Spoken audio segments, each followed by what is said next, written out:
P4P Boxing Talk. Unbiased boxing channel. Roses and daffodils, waiting on you at the gate cell. Catch me if I start to feel a prayer dawn, a prayer dawn. Roses and daffodils, waiting on you at the gate cell. Catch me if I start to feel a prayer dawn, a prayer dawn. I got some big ass fucking visions in vogue. I'm talking cover lover, baby mother covered in gold. I'm talking 19 fucking rings on my tree. I got ice and different income that nobody can see. Got a big ass fucking head on my motherfucking shoulders. My niggas steady laughing, talking about my head and shoulders. Hands so fucking long ago from head down to my shoulders. And this shit is from the heart for my haters and the boulders that be in my way. Feeling like the man until I went another way. Try to bust up on my life and went another way. I got that money in my pocket, live another day. Yeah, yeah. Baby, would you like roses and daffodils?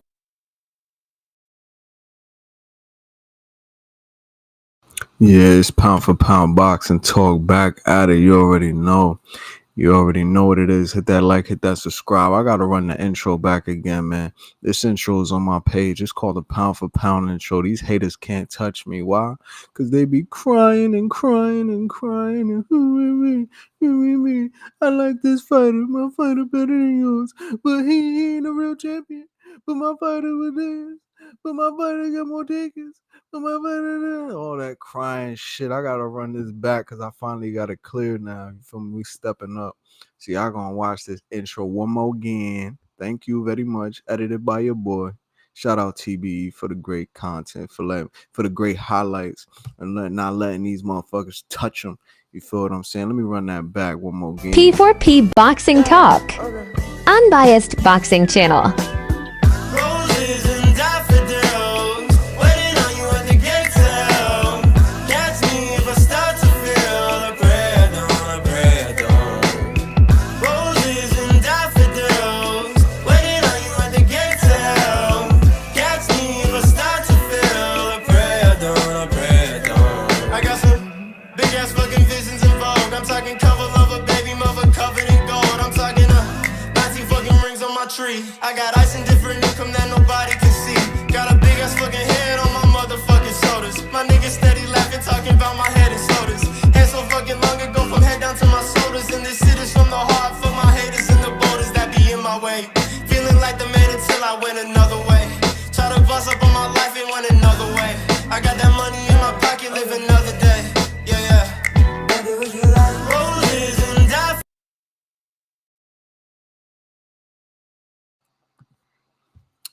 Alright. Welcome back. It's your man Pound for Pound Boxing Talk, where the talk is the realest. Hit that like, hit that subscribe. You already know what to do. It's the realest on YouTube, you heard? It's that real boxing talk, man. So I'm hearing people going crazy over this Ryan Garcia, Teofimo Lopez, and Devin Haney press conference. Here's somebody got slapped. I should add that in the title. I don't know if it's enough space, but fuck it, y'all know what's up. If y'all seen it, then y'all know what's up. Supposedly Teofimo slapped the shit out of somebody at the press conference. So I'm about to watch it, see what the hoopla about. Heard Devin Haney was getting booed out there. I think it was in Los Angeles, so I mean, that makes sense. You know, they got a lot of Hispanic fan base out there. You got about, I don't know, 3-4 Latinos on that card. I mean, I think it's just 3 Mexicans, period. Then you got Tio up there. I forget where he from. Uruguay or whatever. I forget where he from, but I expect for me homie to get booed. But I don't know, man. I mean, then I hear Bill Haney went crazy, but I really want to see that slap, though. I heard Tio slap the hell out of somebody. So I'm going to see if I can pull that up, share my screen with y'all. But we about to get into it, man. And also Kieth Thurman returns. I don't know if he did the weigh-in yet or not. I don't know if the weigh-in happened already or not, but I'm going to go ahead and drop the link in the chat for my people in case they want to hop up. And I got to pin that too. I'm going to do that now. Then I'm going to share my screen. Y'all give me 1 second.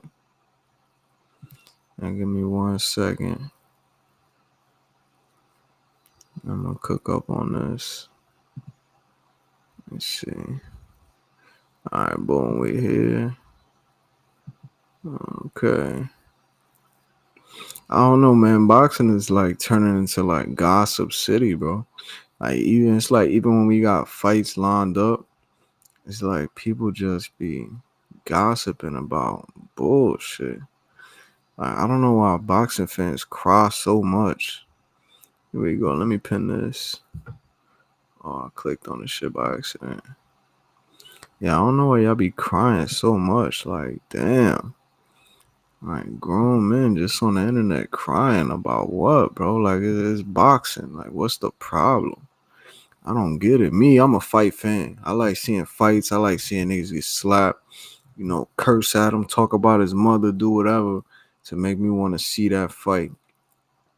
I like all the drama and all that, but I just don't get it. And y'all be crying. Like, what is going on? I get if you a woman or something, y'all more emotional or whatever, but grown men is on the internet crying about what? Let me see. Ryan Garcia press conference. Alright, let me see. I'm gonna share my screen for y'all too so y'all can see it. Okay. Okay, we got the full thing here. Okay, this is Fight Hub TV. I'm gonna go ahead and share this. If y'all want to see the full thing, y'all can go on Fight Hub TV. Salute to them for getting this HD content right here. I'm about to go ahead and share my screen and let my people react to it. But again, if y'all want to watch this on Fight Hub TV, salute to them. But I gotta see what the hoopla is about, y'all. I heard Ryan called out Devin for his little brother, knowing that he tested positive before everybody else knew. I don't know, bro. This shit is like, I'm telling you, this shit is like a TV show. Like, fan bases is picking sides, and Bill Haney, heard he was over there crying about them talking down on Devin or some shit like that. I gotta hear what exactly was said on this, because I don't understand. Like, I just don't get it. Again, this Fight Hub TV. If y'all want to watch this in full, y'all go over there. Salute to them for having the content. I'm about to share my screen for y'all, man. I'm about to share my screen for y'all right now.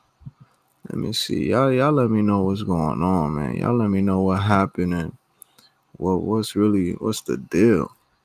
Let me see here. Alright. Mute. Okay, let me lower it a little bit. Alright, right there. Alright. Take over Lopez.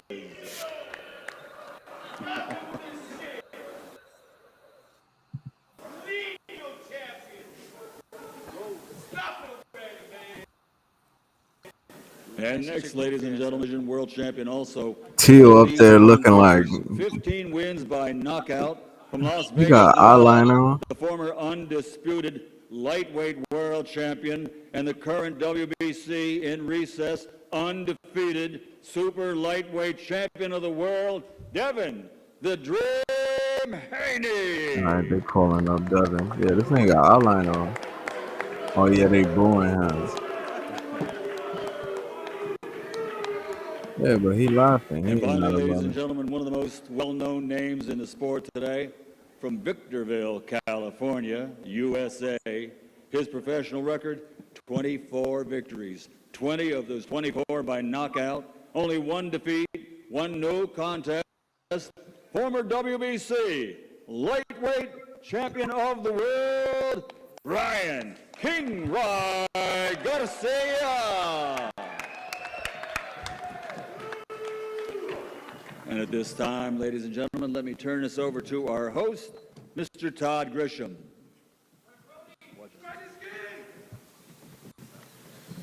All right, thank you, Los Angeles. What a night it is going to be. As you can see on this dais, we've got world champions, former world champions, and future champions all ready to bring out the best in each other on a historic night.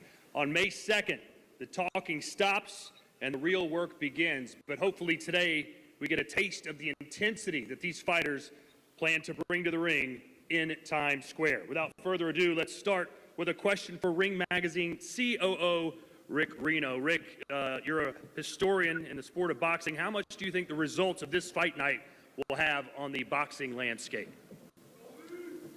I think it's going to have a big impact on the boxing landscape given the fighters that are involved. Obviously, it's no secret if Ryan and Devin win their respective fights, they will meet in the fall. There are also some plans for Tio, but you got three hungry guys that are looking to derail that. And also it's an iconic setting. It's never been done before. And I think we're, setting the stage at Ring Magazine that, think outside the box, to do something different of sorts, So they already saying from the rip that, after this, they change. they already saying that after this, they trying to make that Ryan and Devin rematch. I'm surprised they saying that up there like that.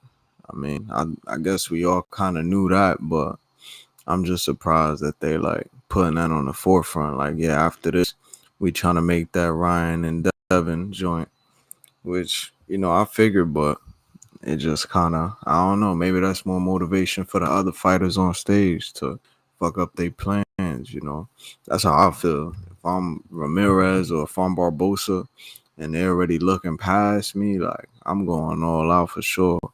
I'm already coming prepared from the rip, but to me, that's just extra motivation. Like, well, y'all think this shit is sweet. Y'all think they just about to get past us and do what they gonna do. I would love to see the rematch between Ryan and Devin. I think that's a good ass fight. I still got Ryan beating Devin. PD is or not. I just think he got his number. He too quick, too big for him. But if one of these people come in and ruin whatever situation, I mean, Ramirez going there or Rolly catch Ryan, then that kind of fuck shit up or push it back at least for a little bit. Barbosa, I mean, that's Tio and Barbosa. But they said they got plans for Tio too, so I'm just surprised that they actually just put it out like that in front of them fighters' faces. I don't know. They do different things, and I think boxing should do the same. And that's what we're looking to do, is to innovate and to switch things up. All right, and now let's talk to the Chief Executive Officer of Matchroom Boxing, Frank Smith. Frank, you've had some unique environments for Matchroom. I remember we fought in Eddie Hearn's backyard, of course, but Times Square, a different animal altogether. All you gotta do is Oh, you've never used this before. This? God, skip.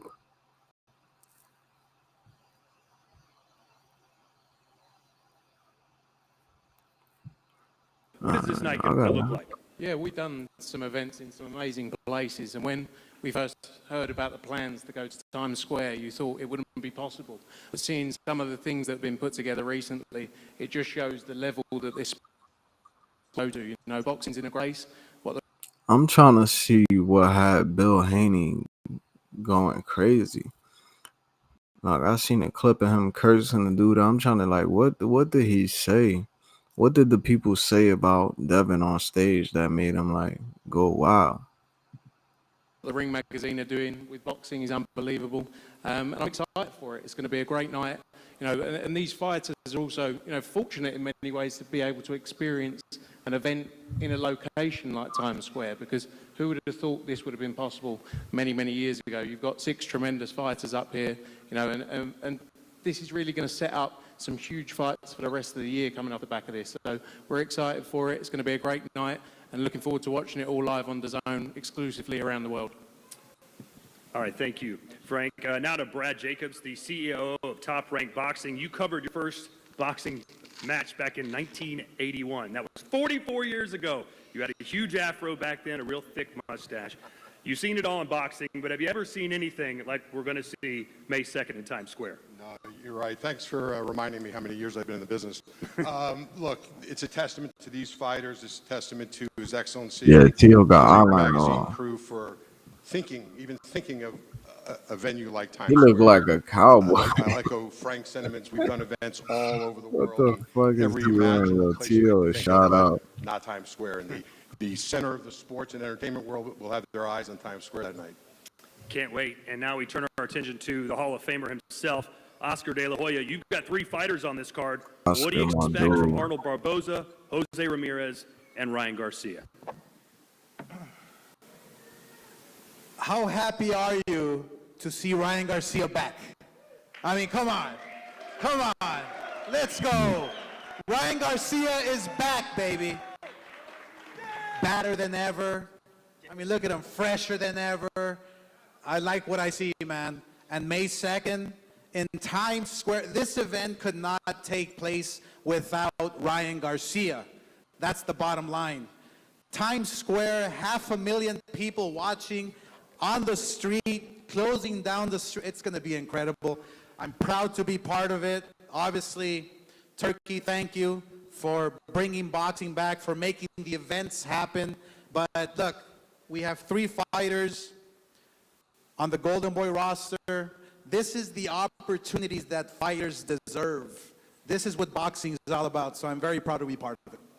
Certainly exciting times for Golden Boy. And now how about we hear from some of the fighters? And let's start with a man who may not have stopped talking since the last press conference. Teofimo Lopez is in the house.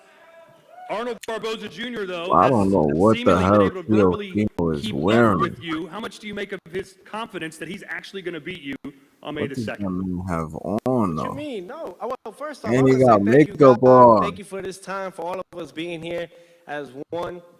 It's a pleasure. I'm Oh, he grateful got to be here at eyeliner Fatal on, Fury, man. City of the Wolves, May 2nd. It's amazing to be here. And nah, man, to be honest, I'm focused on myself. That's all it is. My biggest competition is myself.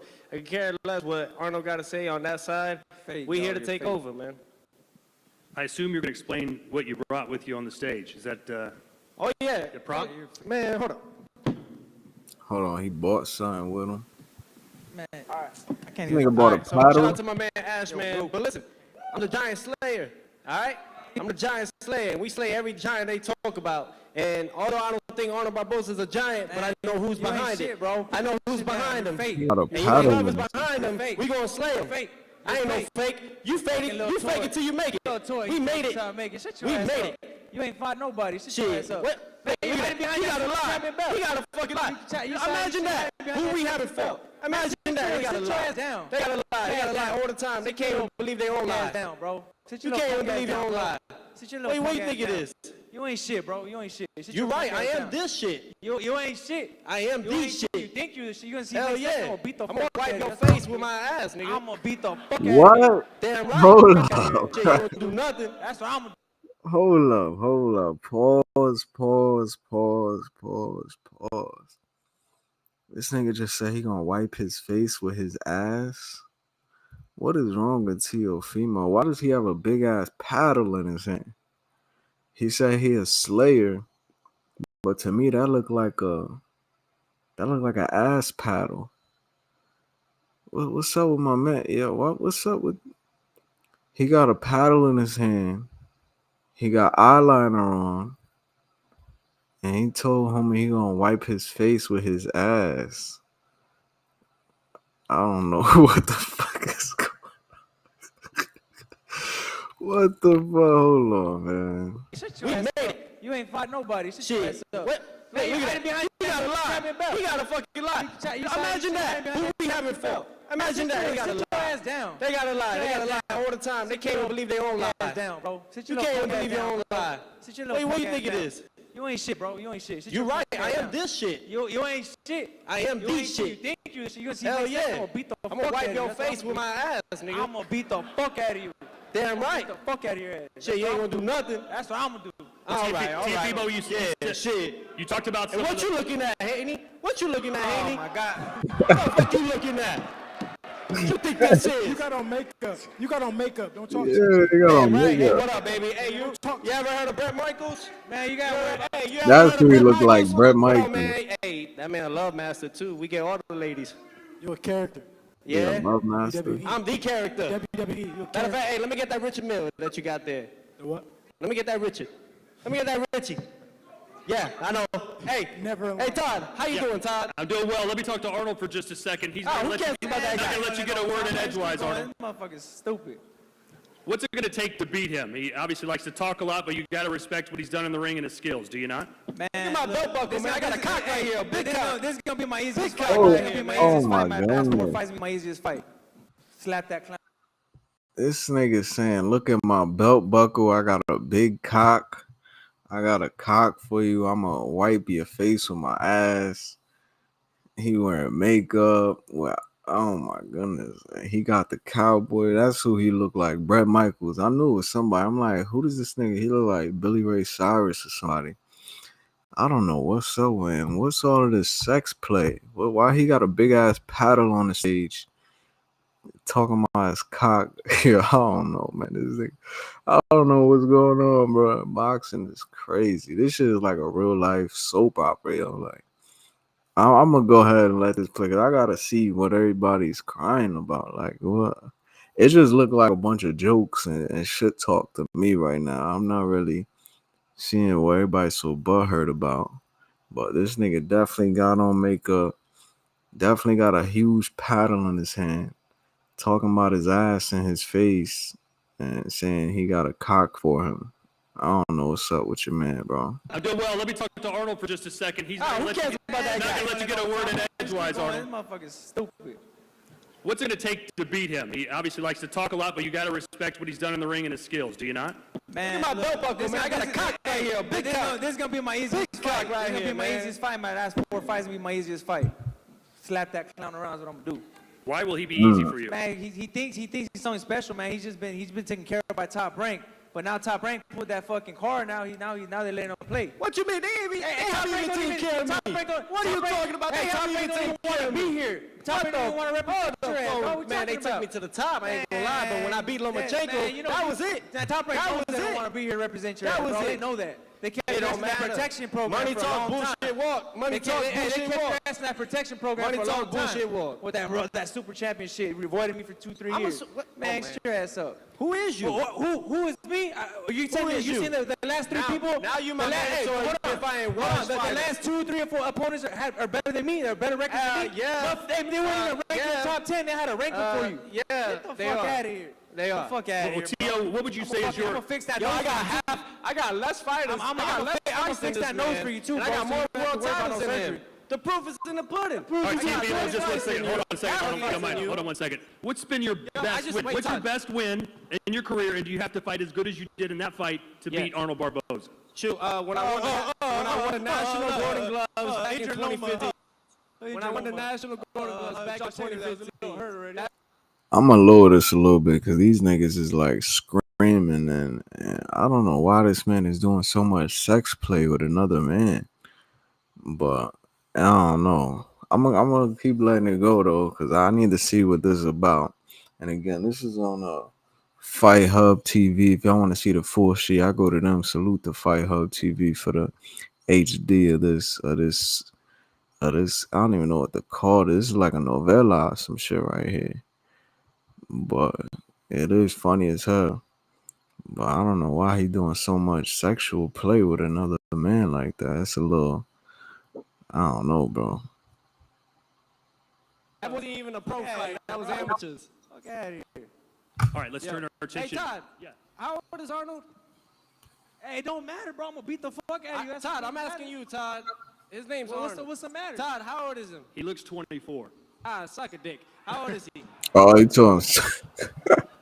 Look at this. He's playing suck a dick. I'm in a table full of.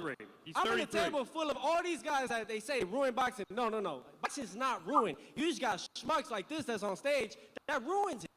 They can't even answer the damn question. How old is he, Todd? He's 33 years old. Damn right. He's fucking So if a 33-year-old beats you, what would that say about you? Exactly. Ooh, that ain't called feelings. He called feelings. DraftKings, all of y'all, put the odds against me. Put me as the underdog, and we'll see what happens that night. All right, let's turn our attention to Devin Haney. You guys gave him an award reception earlier, right? Big fans of Devin Haney here in the house?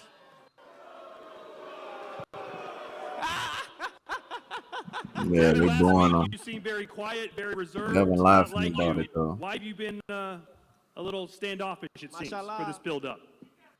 Tio, shut the fuck up, bro. Tio said, mashallah. Don't start. No, alhamdulillah, I'm happy to be here. Yo, I'm just Tio excited is a to be back, clown, yo. in, Tio is in boxing hilarious. and under the lights. I'm excited for it. And I'm really just focused right now. I got tunnel vision. Are you happy to have this fight against Jose Ramirez, or did you prefer to fight Ryan Garcia straight away when you came back?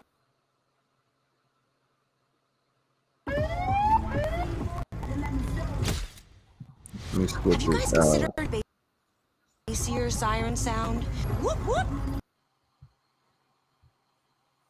Yeah, man. I mean, so far, what I'm seeing so far is that they booing Devin.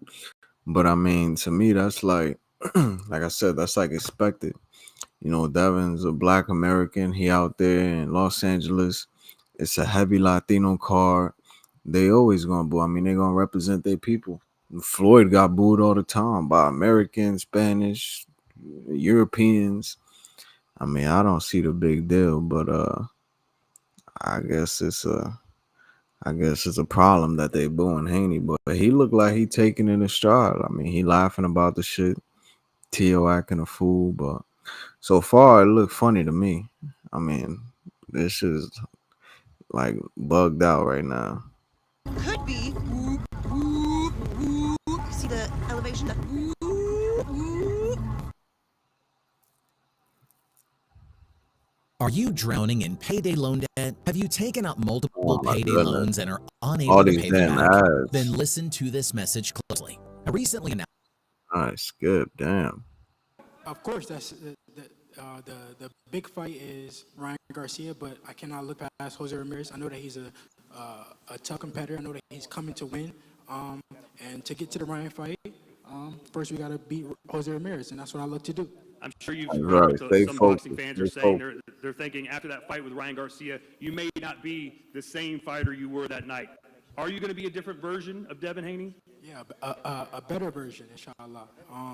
You know, I've been in the gym working quietly behind the scenes. Say you're gonna Ever be a since better the Ryan version. fight, just getting better, perfecting my craft, and you guys gonna see an even better, new and improved version of Devin Haney. Do you think Ryan Garcia's punishment fit the crime? Do you think 1 year was good enough? Are you at peace with that now? That's not for me to determine right now. You know, my main focus is Jose Ramirez, and then lining it back up with Ryan Garcia. You know, That's one right. against That's one, it. That's what it was, and you know, I look to punish him in the ring. All right, your opponent, Jose Ramirez, is with us, everybody. Jose, always a class act, a great person. He's done so much in Central California. We all appreciate that and respect that. But you're a fighter at heart. You know how important this fight is for you. What has to happen for you to have your arm raised when you fight Devin Haney? That is the way.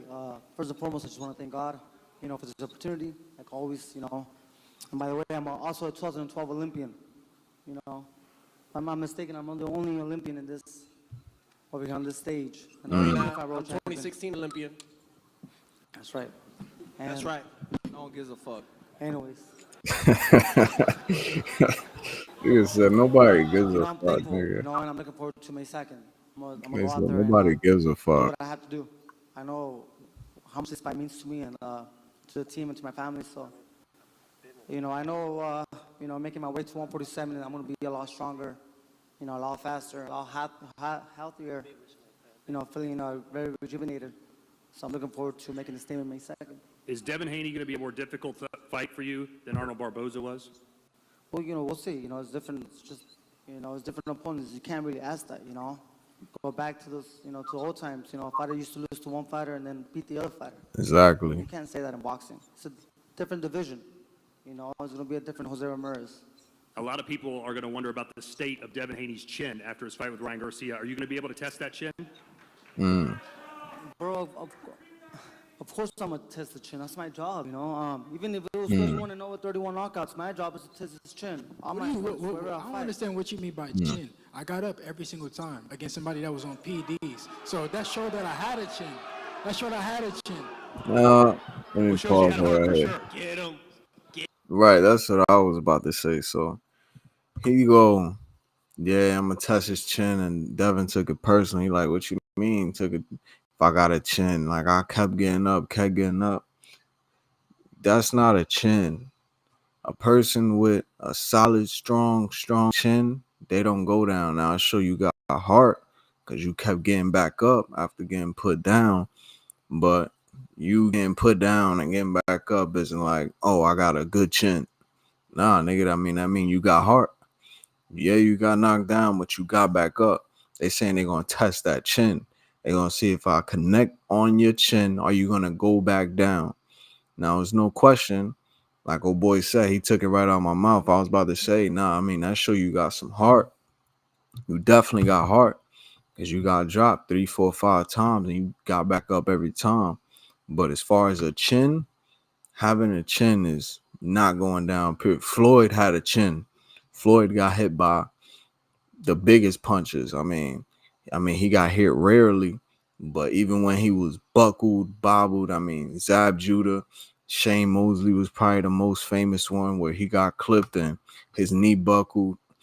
Chop Corley cracked him, took the legs away from Floyd, just fell on the ropes, got back, and feel what I'm saying? But that's a chin.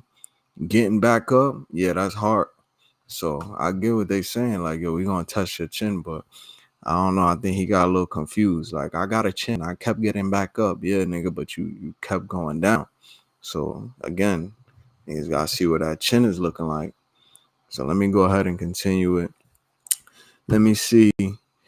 Clarissa Tercios, salute to you. If you a female or maybe you a dude, I don't know. It's the internet, so people just be saying, say he took it out your mouth. Pause. Right. That's a pause. That's definitely a pause.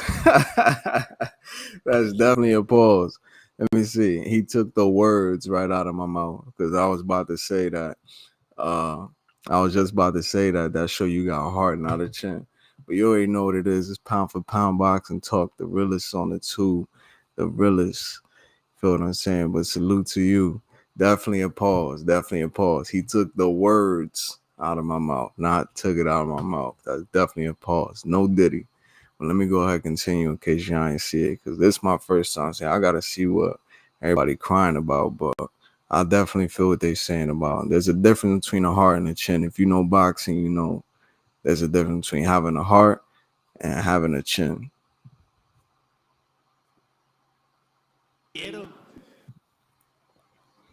So let me rewind that a little bit. Time against somebody that was on PDs. So that showed that I had a chin. That showed I had a chin.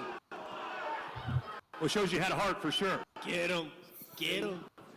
I said, certainly showed you had a lot of heart. Exactly. So I showed I got a chin. Get him. All right, now let's turn our attention to Rolly Romero, everybody. Rolly is my favorite. You saw what Ryan Garcia did a year ago. How concerned are you with that left hook that he is so proud of? Not very concerned at all. At all? Okay. At all. You're going to defend it? You're going to stop it? How do you counteract it? How does he not land it? You move the fuck out the way. All right. That's right, Rolly Simple. Magazine that He said you Ryan move Garcia out the way, is not nigga. That's chasing how you don't get hit. championships. He's basically just wants to be a model. What did you mean by that? Well, he didn't make way for his last 4 title fights, and he didn't even try to make way with Tank, so.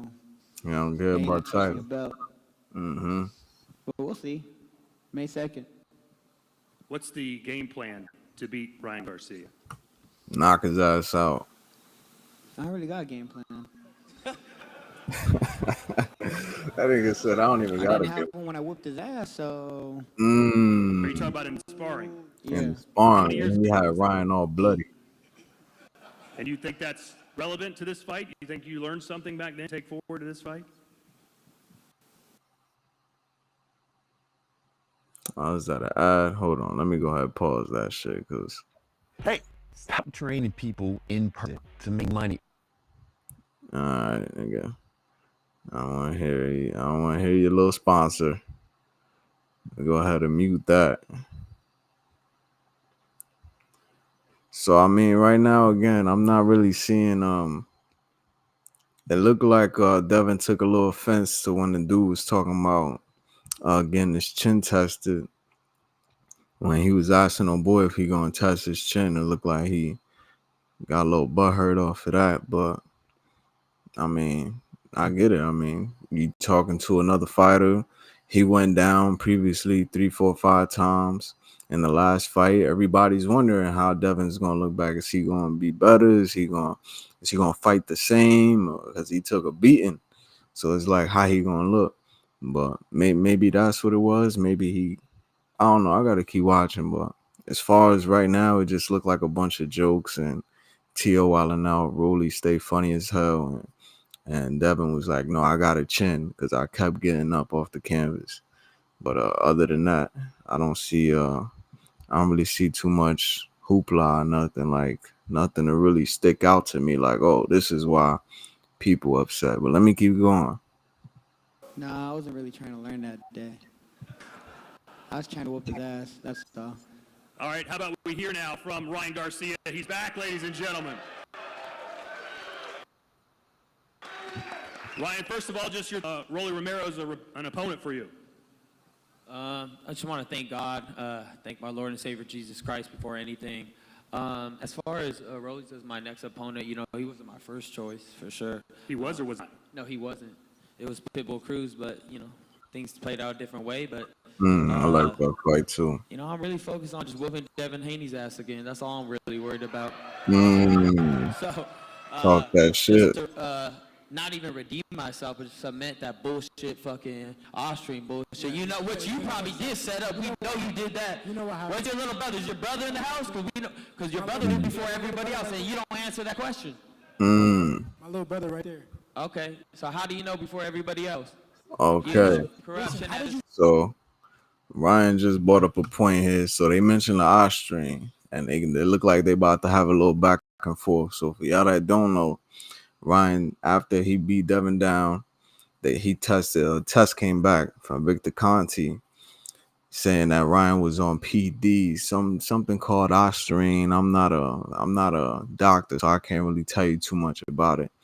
But anyway, it came out that he tested positive of it. But what he's talking about here, asking about his little brother, is because before the test came out, if y'all wasn't following, I think it was like weeks before or some shit like that. Before it came out, Devin Haney little brother went on Instagram and was like, I was praying and God was telling me that Ryan's gonna test positive. And this was like weeks before. Like y'all could probably pull it up on the internet. The shit is everywhere.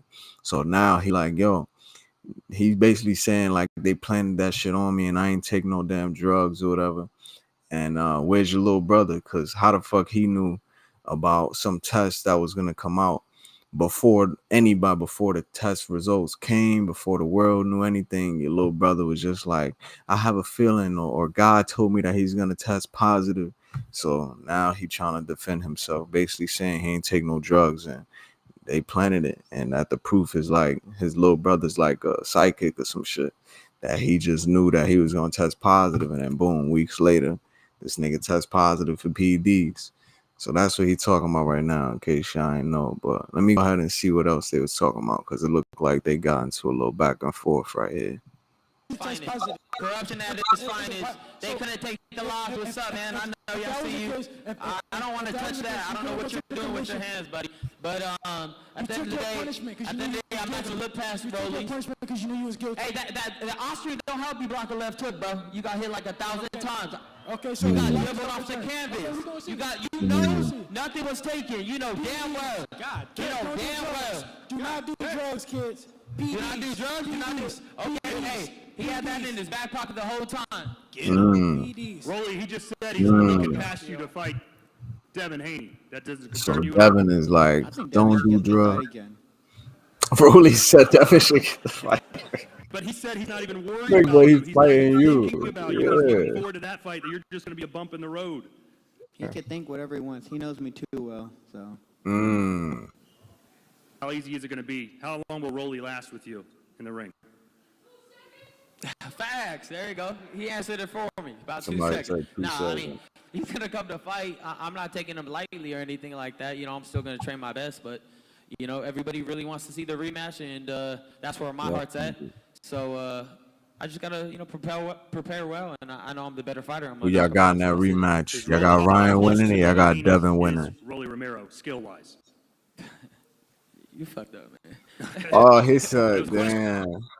I didn't give you the Well, answer. maybe that's why Haney was mad or Bill was mad because he said how close the Haney is Rolly Romero skill wise. He trying to like compare their skills together, but I mean, I don't know, bro. And maybe there's some more, but he basically let me go have one. He said how close to Rolly is Devin Haney skill wise or whatever. Like he comparing these skills, but I mean to me it's night and day. But we gonna see what else they talking about. But right now it just look like some banter to me. I mean it just looked like a bunch of shit talk. Ryan trying to defend himself against the PD thing. Devin standing on it like, no nigga, you was on PDs telling kids not to use drugs and stuff.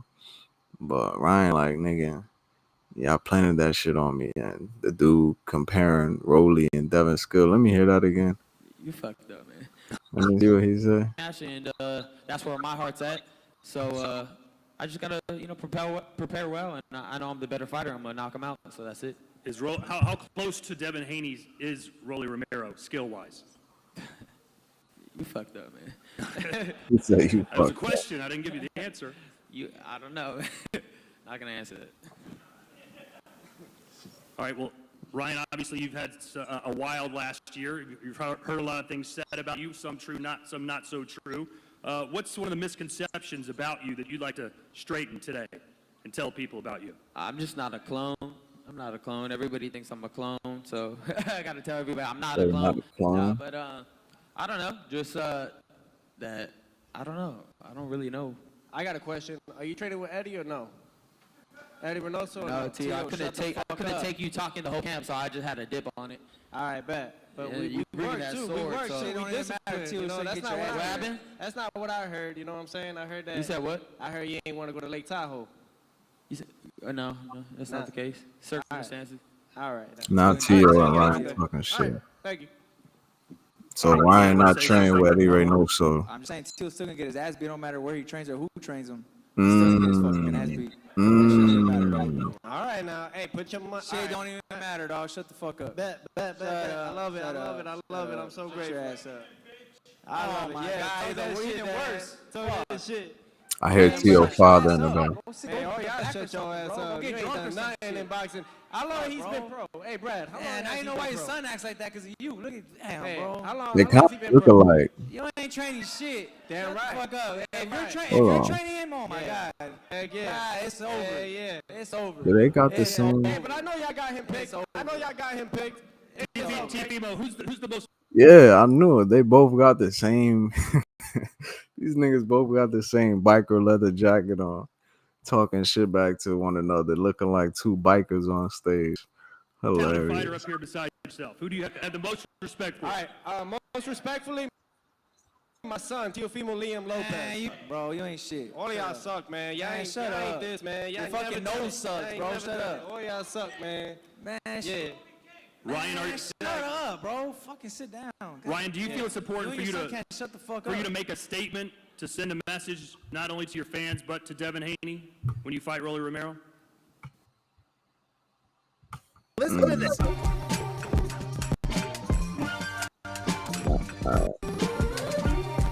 All right.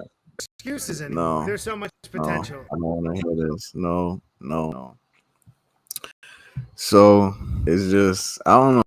To me, this shit kind of funny. Like I ain't gonna lie. This is a pretty good press conference. It's a lot of shit talk back and forth. You know, they talking about the drug thing, talking about Devin's chin, T.O. up there looking like him and Barbosa. They fighting each other and they look like two bikers up there with these black leather vests on. And I still don't know why this nigga bought a big paddle on the stage. Like, and he's talking about his ass and his face and his cock and all type of. This whole thing is like a pause. And he got makeup on. It's just like a big pause situation right now. But all in all, this shit type funny to me. I'm entertained. I mean, I don't know what else. I mean, let me see if there's some kind of disrespect or something that goes on between the announcer and Devin. Let me skip this. Again, this on Fight Hub TV. If y'all want to check this out yourselves, I'm just reacting to this shit because I've been hearing a lot about it throughout my day, and a lot of people was upset. I seen a lot of Haney fans like, "Yo, that's wrong what they did to him," and I seen Bill Haney, Devin Haney father up there like they treated my son bad, or whatever. I think it was more because of the boos. That's really what I'm seeing. That's really the only thing that I can get so far is because they booed him. But even if, bro, I mean, people gonna boo you. Like if Floyd was booed all the time, Muhammad Ali was booed all the time. Like, you feel what I'm saying? You gonna have people that like you and people that don't like you, and they in LA. I mean, this Ryan's town, but I mean, Devin's supposed to be from Cali. Well, no, he's from Vegas. His pops or whatever had him in Vegas, but this Ryan town, I mean, he gonna get booed. But let me see if maybe I'm missing something or there's something else why they felt so disrespected. But this shit just look funny to me. Yeah, I mean, all my fights are statements, so, you know, every fight is important. I can't go in here not trying to do my best, so, yeah, of course. Tiafimo, who's going to steal the show that night? Who are we going to be talking I'm about? gonna let it rock for a minute, cause The fans are gonna steal the show that night. That's what it's all about. You know, we want everybody to to actually tune in, pull up. It's open to the public, right? Right. So yeah, all you guys are gonna win that night. You know, you I guys might got end up going three out of there the for sure. hottest commodities in the sport of boxing, really. So you know, and then not only that, but there's 6 of us, really. So you know, I think that's really what's really gonna matter to everything. Is like we're the face of the next generation that's coming in the sport of boxing. That's the most important part. I want everybody to win outside of Arnold Barboza. So that's about it. Devin, what are we going to be saying about you after your performance on May the 2nd? Like I said, that I'm an even better version than I was before. That I said, I'm a new and improved version of myself. Okay, let's get it then. Let's see. Ryan, who's on your radar other than Devin Haney, obviously, and Rolly Romero? Who's another guy that you want to target in your next 3 fights? T.O. right there, yep. What up with it? Yeah, I want that. You know I want that. Hey, pause, man. You want Yo, how these niggas? between Haney, all Diddy? So you think Tiafimo will beat Arnold Barboza? No, I mean, you can't look past Arnold Barboza, so... Hey, Ryan, he's going to be damaged goods, bro. Trust me, you ain't going to walk after that. Yo, Arnold was looking at you the whole time. Yo, Ryan, Arnold was looking at you the whole time. This bro, he'd be damaged good. All right, let's give each fighter a chance to say something to their fans and give us their prediction for what's going to happen in their fight. Jose, let's start with you. May 2nd. I want to see the Talk slap, to your fans and too. give us your prediction. Yeah, I want to see can't the wait for May slap. 2nd, man. I'm gonna make a statement, and that's how I'm gonna do. You know, I'm focused on the fight. That's it. Arnold Barboza Jr. May 2nd, man. I'm coming out victorious. Doesn't matter how it happens, it happens. Teal fucking sucks. I'm gonna beat the shit out of him. That's it. They got the And he ain't same gonna be the same after this. Trust me. biker jacket on. Rolly Romero. Dad too. His punk ass dad too. Rolly Romero. No Rolly. prediction, just tune in. Devin the Dream Rolly Haney. focus. Hey, why do you think, does that bother you that they're booing you and this is the guy that's supposed to be the bad guy? This is the guy? Because they know it's bullshit. Everybody knows it's bullshit. That's why they're booing it. I've always been a bad guy. I'm cool with it. Tune in May 2nd. Say cool with being a bad guy. Tiafimo, we will give you the last word. What will we see May the 2nd from you? That guy gets money. May the 2nd. Listen, guys, I haven't even hit my prime yet. I'm 27. I haven't even hit my prime. And the whole thing is like, you guys seen a version of me, and I did everything so quick. So for me, it's just tune in. Tune in, May the 2nd. And you guys can all follow me on all my social media platforms, by the way, at Teofimo Lopez. You know, I got to squeeze that in, man, because today's society is not like the throwbacks of the old generation fighters that I used to look up to. So, yeah, at Teofimo Lopez, May the 2nd. Yeah, man, Lights Out Lopez. We're going to do it to him. All right, I guess, actually, I'm going to give Ryan the last word. You're in the main event. You may be the most popular fighter right now. You've got the most eyes on you, the most to prove. That's crazy. Two niggas that Tank knocked both of them down. I put They Rose to headline. sleep with a left hook. That's it. That's what you're going to see. Mm. Period. All right, ladies and gentlemen, it will happen May the 2nd, live on DAZN. We're about to have the fighters give us our stare down, and for that, I'll bring back to the stage the one and only Michael Buffer. Okay, here's Tio. I think it's Teal. I think the slap about to come up because he slapped the shit out of him. Let me see. I gotta see slap. Was it like a Canelo slap? Or was it like a heavy ass slap? Let me see.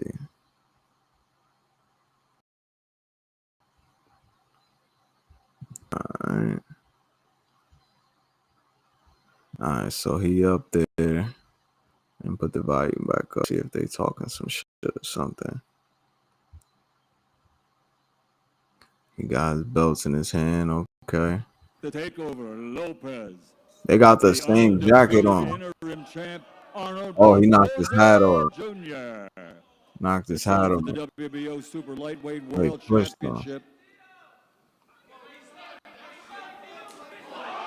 Oh, damn! I heard that shit. Hold on, nah. Hold on, I gotta slow it down. Because that shit was fast as hell. But I definitely heard the slap. He definitely slapped the shit out of him. Hold on, man. Let me see. Let me slow this down. We gotta see this slap in slow mo. Let me see, because it kind of glitched. But I want to see if he. I mean, he definitely connected because I heard it. But I gotta see it. So this nigga slapped the hat off T.O. head.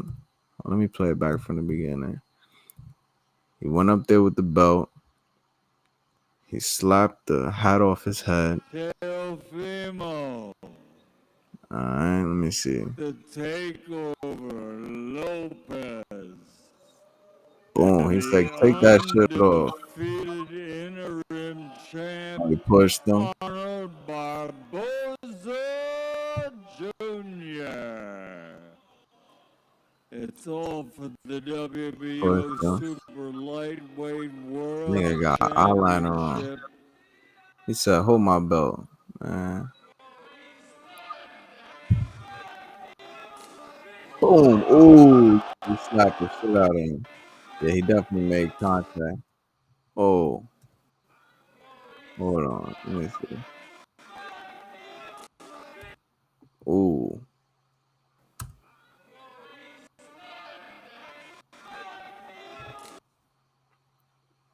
Damn, Arnold, you gotta be faster than that, boy. I feel like I knew the slap was coming. Pushing him twice already. Moving the belts from one hand to the other. Boom. Damn, that shit was quick. I got that shit in slow-mo and still couldn't catch it. Look at his delayed reaction. Look at Oscar. Yeah, he definitely slapped him.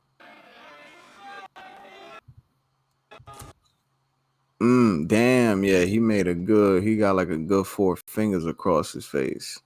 Right by his eye, too. I hope it ain't mess up his eye, because I want to see that fight now, for sure.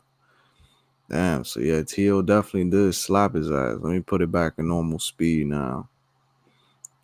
Because it didn't kind of look like it at first, but I heard it. But now I'm going to put it back in normal speed. But damn, yeah, he reached and got his ass. So he snacked the hat off his head, like, take that shit off. They pushed each other like 3 times. Takeover, Lopez. And the undefeated interim champ, Arnold Barboza Jr. It's all for the WBO Super Lightweight World Championship.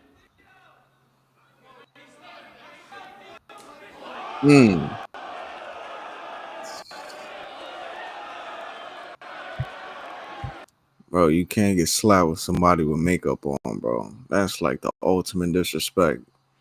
If you get slapped by a nigga with makeup on, that's a fight on site. Like, it's not even a fight date no more. Like, nigga got eyeliner on and he slapped the shit out of you. It's a wrap, bro. Like, you might as well just punch that nigga right there. Friday night, May 2nd, Times Square, New York He City. slapped the shit out of him, too. That was quick. The triple header. This will be one of the major contests for the WBO Super Lightweight World title. Undefeated two-time Oscar, world like, what champion the fuck? Devin the Dream Haney takes on former super lightweight Devin champion Ryan, of the what the fuck? world, Jose El Jaguar Oh no. Ramirez. See, he embracing the hate. He like the bulls. Two-time world champion Devin the Dream Haney, former super lightweight world champion Jose El Jaguar Ramirez. Damn, I hope Devin win, man, because I want to see that rematch for sure. I need to see Ryan and Devin part 2. Friday, May 2nd, Times Square, New Look, York look. City. Live on DAZN Worldwide.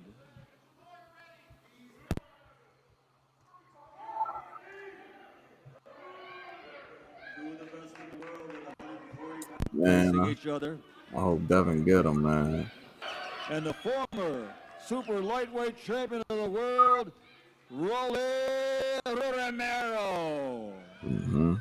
Damn, Ryan got like 3 inches on Rolly. Garcia versus Romero. I ain't know Ryan was that Friday, much May taller than Rolly. 2nd, live from Manhattan, Times Square in New York City, New York. I'm pulling up. I'm It's gonna be all there. live on DAZN Worldwide. I'm gonna definitely be out there in New York City. No question. 3 fights, all All right, 3 so it look like main that's it, event man. quality contests. All right, no music. So that's it right there, man. I mean, and I gotta see what Bill Haney was talking about, because I seen a clip. He was like spazzing, like, oh, they did who here? Fight Sports Talk. We got somebody in the thing right now. Fight Sports Talk. Salute to you. This pound for pound boxing talk, where the talk is the realest. What's good with you? I'm good, man. Thanks for having me on. There's so much to talk about, not just this. By the way, can you hear me okay? Yeah, I hear you perfect, bro. You sound Awesome. clear as hell. Awesome, bro. Yeah, thanks for having me on. There's so much to talk about, not just this press conference, but Where you from, bro? Wait, real quick. Where you from? I hear an accent. calling from New Zealand. I've had my channel. Yeah, man. I've had my channel for about a year, and it's just the last couple of months I've been jumping on people's streams, and I'm becoming known as the New Zealand guy. Oh, fact. Yo, put something in the comments real quick. I'm gonna go ahead and rinse you up. Go ahead, hit that subscribe, hit that like.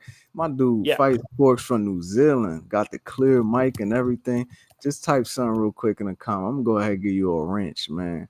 On my channel, you don't really gotta block nobody or tell nobody out. I like people to have their own opinions on my channel. Even if I got a For different opinion, I just like hearing other people's take.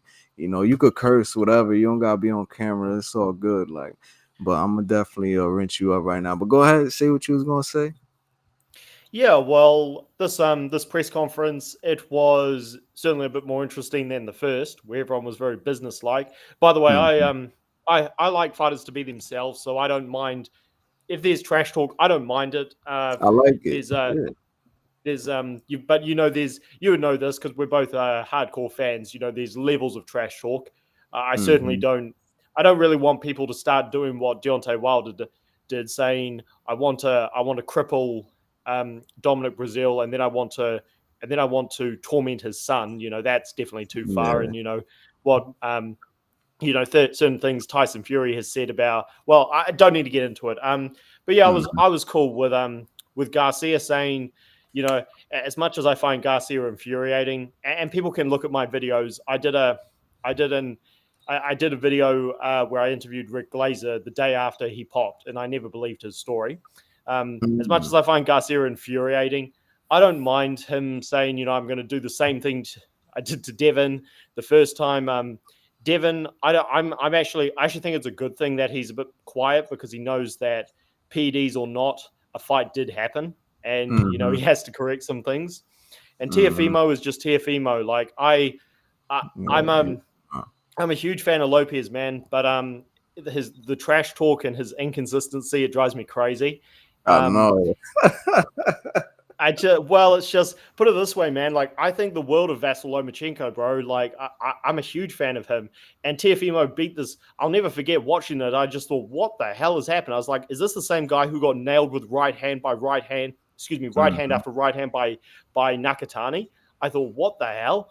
And I was so impressed with him, and then just his inconsistencies, bro. It's crazy. But you know, see, the thing is that I think he's best when he's in his zone, so to speak, and he looks zoned in. He looks happy. He looks like he's genuinely happy that he's signed with Turkey, and he's got he's got the toughest fight on the card, you know, with Barboza. So I'm looking forward to it. I think he's going to perform. Yeah, man, I'm really excited. So this press conference it was good to see Tio, I guess, be Teofimo. I don't get his outfit, but you know, it's they both had. How the fuck? How do they both have the same biker jacket? I'm looking at Barbosa, and I'm like, why he kind of look like Tio? And then I go back to Tio with his eyeliner. I'm like, they look like two bikers about to fight. I'm like, what the fuck? So you said that you thought that Rayfield's story was like bullshit. So you don't believe that Ryan was on PDs, or you do believe that he was on PDs? Oh no, I believe he's been on PDs the entire time. And people can check I've only had my channel for a year, but people can check my history. I don't believe any of these guys. I don't believe John Jones. I don't believe Ryan Garcia. I don't believe Jarrell Miller. All these guys who are very, very convenient cover stories. But you know, the most we can do is just hope that he's being tested, and hope that, I'm hoping to get Dr. Margaret Goodman on my show, because I've got a lot of questions about VADA. But yeah, the most we can do is just hope that he's clean. And people are going to see my latest interview with Rick Glazer I did the other week, where I just said how infuriating Garcia is as a person. Because do you remember, bro, when Oscar De La Hoya was coming up, he was criticized by the Mexican fan base because people thought he might be a pretty boy rather than a real fighter. You remember that? Real Mexican fight. Yeah, I remember that was a thing. The Mexicans kind of didn't want to claim him too much. He had a bunch of Mexican fans. The females loved him and shit, but I do remember that there was talks like the real Mexican fans like, nah, he not really what they call that? He not real like Mexicano blood, or it's some kind of term that they use. But basically kind of say like he like an Americanized pretty boy. Kind of like the same shit they say with Ryan. Yeah, exactly. And the thing about De La Hoya, again, none of us like him as a person, but he went on to, as a fighter, he fought everybody. And so he gave us, as a fighter, he gave us what we wanted. Whereas Garcia, it's so infuriating, man. Like, this guy's literally going to be a pretty boy, and it doesn't he's made no improvements since he fought Luke Campbell, which was a good performance, but it's just, I've given up hoping that Garcia is going to be focused on legacy, because he probably won't.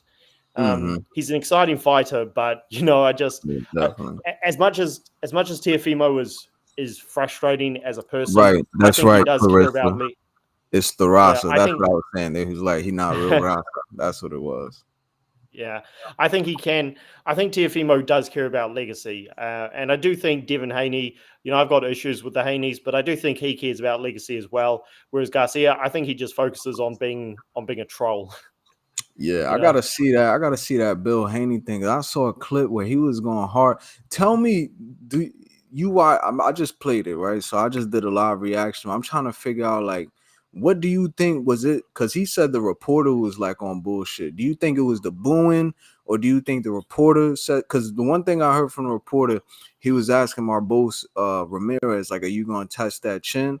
And the dude was like, "Yeah, of course I'm gonna touch chin." Ryan and Devin was like, "What you mean? Like, I got a chin? Like, I kept getting up." And he was like, "That show you got heart, but like we talking about the chin. Like, what do you think that had people like so like defensive, or had Bill Haney so mad?" I gotta pull up the video too. I gotta pull up that. I think Bill Haney is just focused on defending his son, no matter what. I think he's just being a very proud, passionate father, and there's nothing wrong with that. My issue with Bill Haney is when, well, you know, there's several issues, but these aren't even special issues. It's just, you know, hey, we disagree. But one of the big issues I had was when, and people bring this up all the time, is that he kept saying his son was literally going to murder Ryan Garcia, and then they sued for assault afterwards. Assault and battery. I'm like, oh my goodness, no. I get if you're gonna try to like even with Lamont, right? Like Clarissa, yo, get off of my body with the pause, yo. I gotta watch what I say because you just keep letting pause moments slide. You saw a clip of Phil going out. Yo, y'all terrible, but you're right. Pause that. No Diddy, pause. I saw him going hard on not even that. How the fuck? I don't know what to say. This pause coach is so fucking so crazy. But what was I gonna say? Yeah, like Lamont, right? So look at Lamont's situation. He felt that the old boy Tank took the knee, should have been a point. He turned his back, disqualification. His coach got up, wiped his face. That should have been like disqualification. But his team put in a thing to get that overturned because the fight should have been over right then and there. I get that. Like, cool. You're appealing, you trying to, but when you going into like pressing charges and shit like that, that's where I'm like, oh, come on, bro. Like, that's a little extra, man. Like, you trying to do assault and battery. And like you said, like with the trash talk, and I'm sending my son in there to kill you. I remember that. He like, I'm sending them in there to kill him. And they talking about mothers and babies and all type of shit. And then it's like, next thing you know, he take a loss and you in court. I get if they was to be like on some, like, nah, he took drugs. Like, I need that off my record. Cool.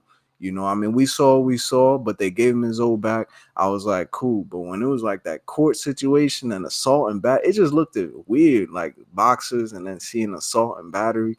It was just a little funny to me. I'm like, what the fuck? Like, but I ain't get that. Yeah. But Yeah, so when Bill Haney comes out with things like that, and also this, I wasn't, as a white guy, I wasn't too offended when Devin Haney said, "I'll never lose to a white boy." That's just young man talk. But it's when I'm cool with some of these guys, but when Bill Haney's basically suggesting that a lot of criticism towards Devin is racist, it's like, well, if you're going to say we're going to stomp on white Jesus, I mean, how would you feel if somebody assaulted Muhammad, just but whatever. That's just said that. That's crazy. Yeah. Oh, he said said on white Jesus. That's OD. Yeah. Nah, that's OD. And I'm not even Christian, but it's like the reason I bring all that up is, again, look, it's in the past. We move on, but it's like when he's saying that the questions towards Devin's opponent, are you going to test that chin? And I mean, Bill Haney has no problem speaking a lot of trash, and he's getting upset with Devin's opponent, in this case Ramirez, talking trash, and he's saying, "Oh, the media is egging him on." No, the media is just asking questions, like it always does.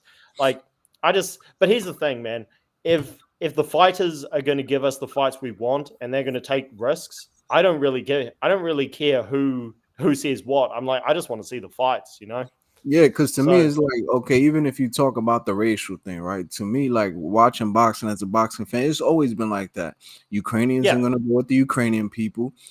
Australians are going to go for Australian. Black Americans are going to root for their people. Mexicans are going to root for theirs. And I'm like, okay, you in Los Angeles, half the card, if not majority of, I think everybody up there is like either Mexican or Latino. So it's no surprise to me, like, he go up there and they boo him. I mean, of course, I mean, that's racist, whatever. But I mean, they just like I don't know. It's just like nothing new. Like, and it looked like Devin was like embracing the shit. Like, yeah, like laughing and like he kind of get it. Like, okay, they booing. So I was like, is that why people was mad? Is that what Bill Haney was talking about? Like, y'all racist? But it seemed like he was really going hard on the reporter.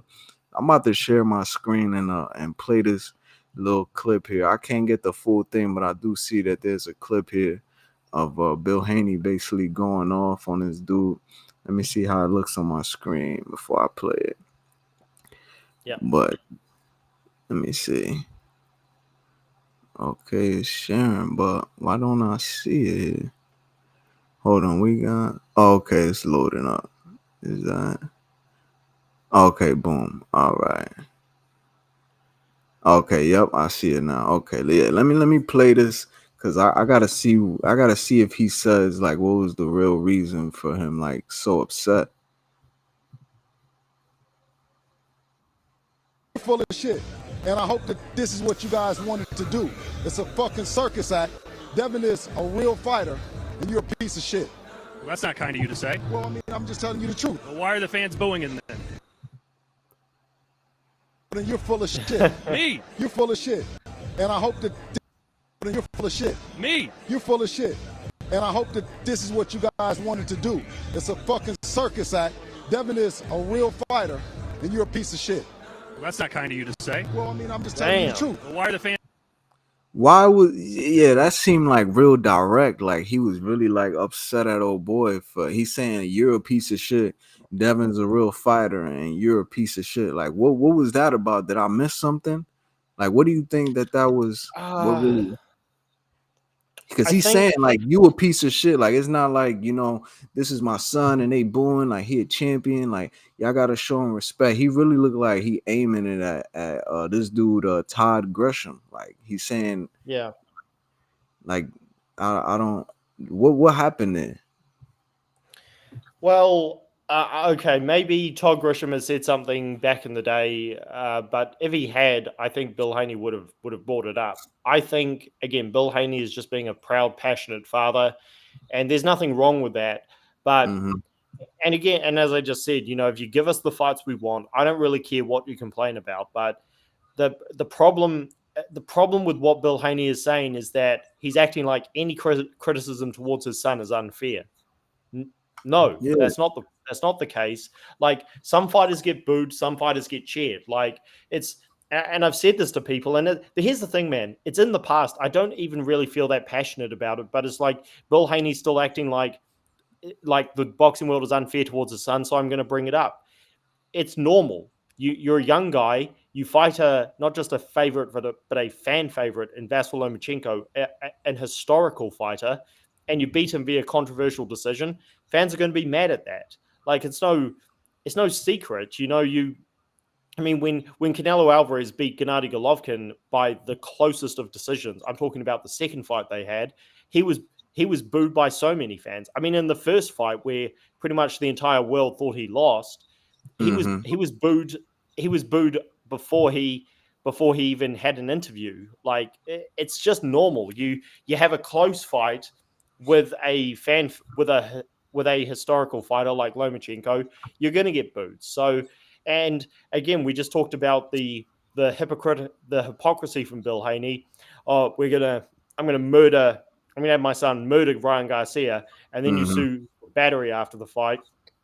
It's just, and here, like I'm the biggest critic of the media, bro. That's why I've said it before. That's why guys like us create channels because we're not the media.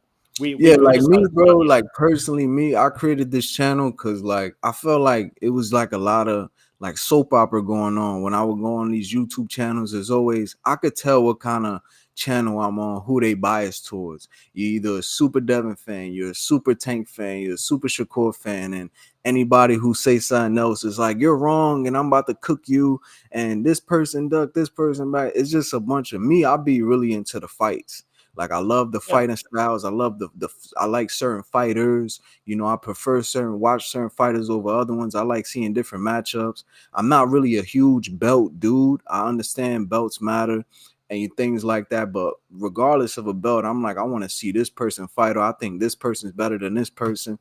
Like I like getting into like the fighting aspect, but it seemed like now it's like a big like a bunch of gossip and picking sides and who's this, who's that.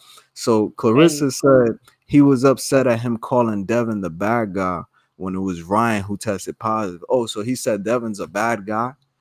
He said that maybe like I said, maybe I mean, shout out to Clarissa. I'll have to check what Todd Grisham has said. I mean, Todd Grisham, I've got the guy's so annoying because he's done every combat sports. He's done kickboxing, he's done MMA, and he's done boxing. And the guy doesn't know jack about anything. He's just a pencil pushing guy in a suit who gets pulled up because this guy's not Max Kellerman, put it that way, or Jim Lampley or any of these guys, or Paulie Malignaggi.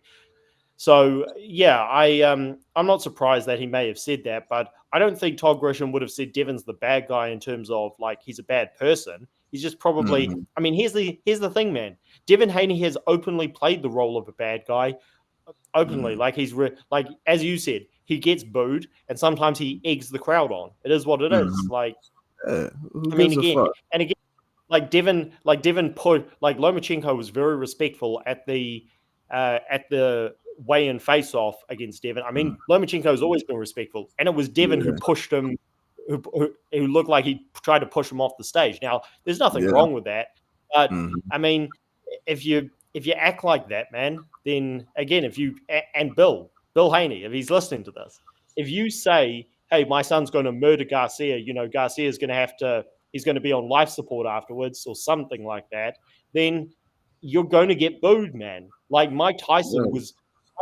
was talked about killing his opponents. Wilder Ruthless. about killing his opponents. There was a time, and people can. I'm going to break this down when he eventually retires, but there was a time when Tyson Fury was making grape comments about his opponents, and he was booed by the British fan base. And I still blame Tyson Fury to this day and his fans for saying, "Oh, we're all victims. Nobody respects us." It's like, no, you brought it on yourself. Like, and I'm not saying Bill Haney is a bad guy. I'm not saying Devin's a bad guy, but you're going to Mhm. get criticized. Like, it's just, but I don't even, here's the thing, man. I don't even really feel that passionate about this. But the reason I'm bringing it up is because if you're going to point at Todd Grisham, who's an idiot, but I don't think Todd Grisham's a bad guy, and you're going to say you're a piece of shit, then sorry, you're going to get criticized, man. Like, Yeah. criticism is not hate. Like, relax. But whatever, And you're man. gonna It's get that's what it criticized is. even more because like now, like I'm seeing like I'll hear some channels like it's wrong what they was doing to Devin, like go ahead, Bill. And then I'm hearing some other channels like this is why we don't like y'all, because y'all cry about every fucking thing. Like it's always a Yeah. victim thing. And then when I'm looking on the sideline, I'm looking at both sides and I'm like, I can kind of see both sides. Like, okay, he's the father, he's taking up for him. And then the other fans is like, why the fuck are you always crying so much? Like, let it be. If he's a bad Couldn't guy, let agree him more. be the bad guy. But like you said, I mean, it is what it is, bro. Like you're not nobody's exempt from criticism, bro. Tank gets criticized, Ryan gets criticized. Floyd was the most criticized, I think, ever, other than Muhammad Ali when he became Muslim, changed his name, and didn't want to go to fight the war. It was like they hated. I mean, you're gonna be Canelo is criticized. Bud Crawford, even after he did the biggest fight that people been calling for years, he was criticized after that, and then it changed to all right, now you got to fight Boots or you're a duck. That's just how fans are, bro. So it's like when you crying about it, it's like it kind of look worse. But I do to Clarissa's point, I think I remember what he said, the bad guy thing, and that's why I put it in my title too, because I heard the clip. That's he didn't. If this is what you're talking about, Clarissa, if not, then you know you can let me know if it was a prior situation.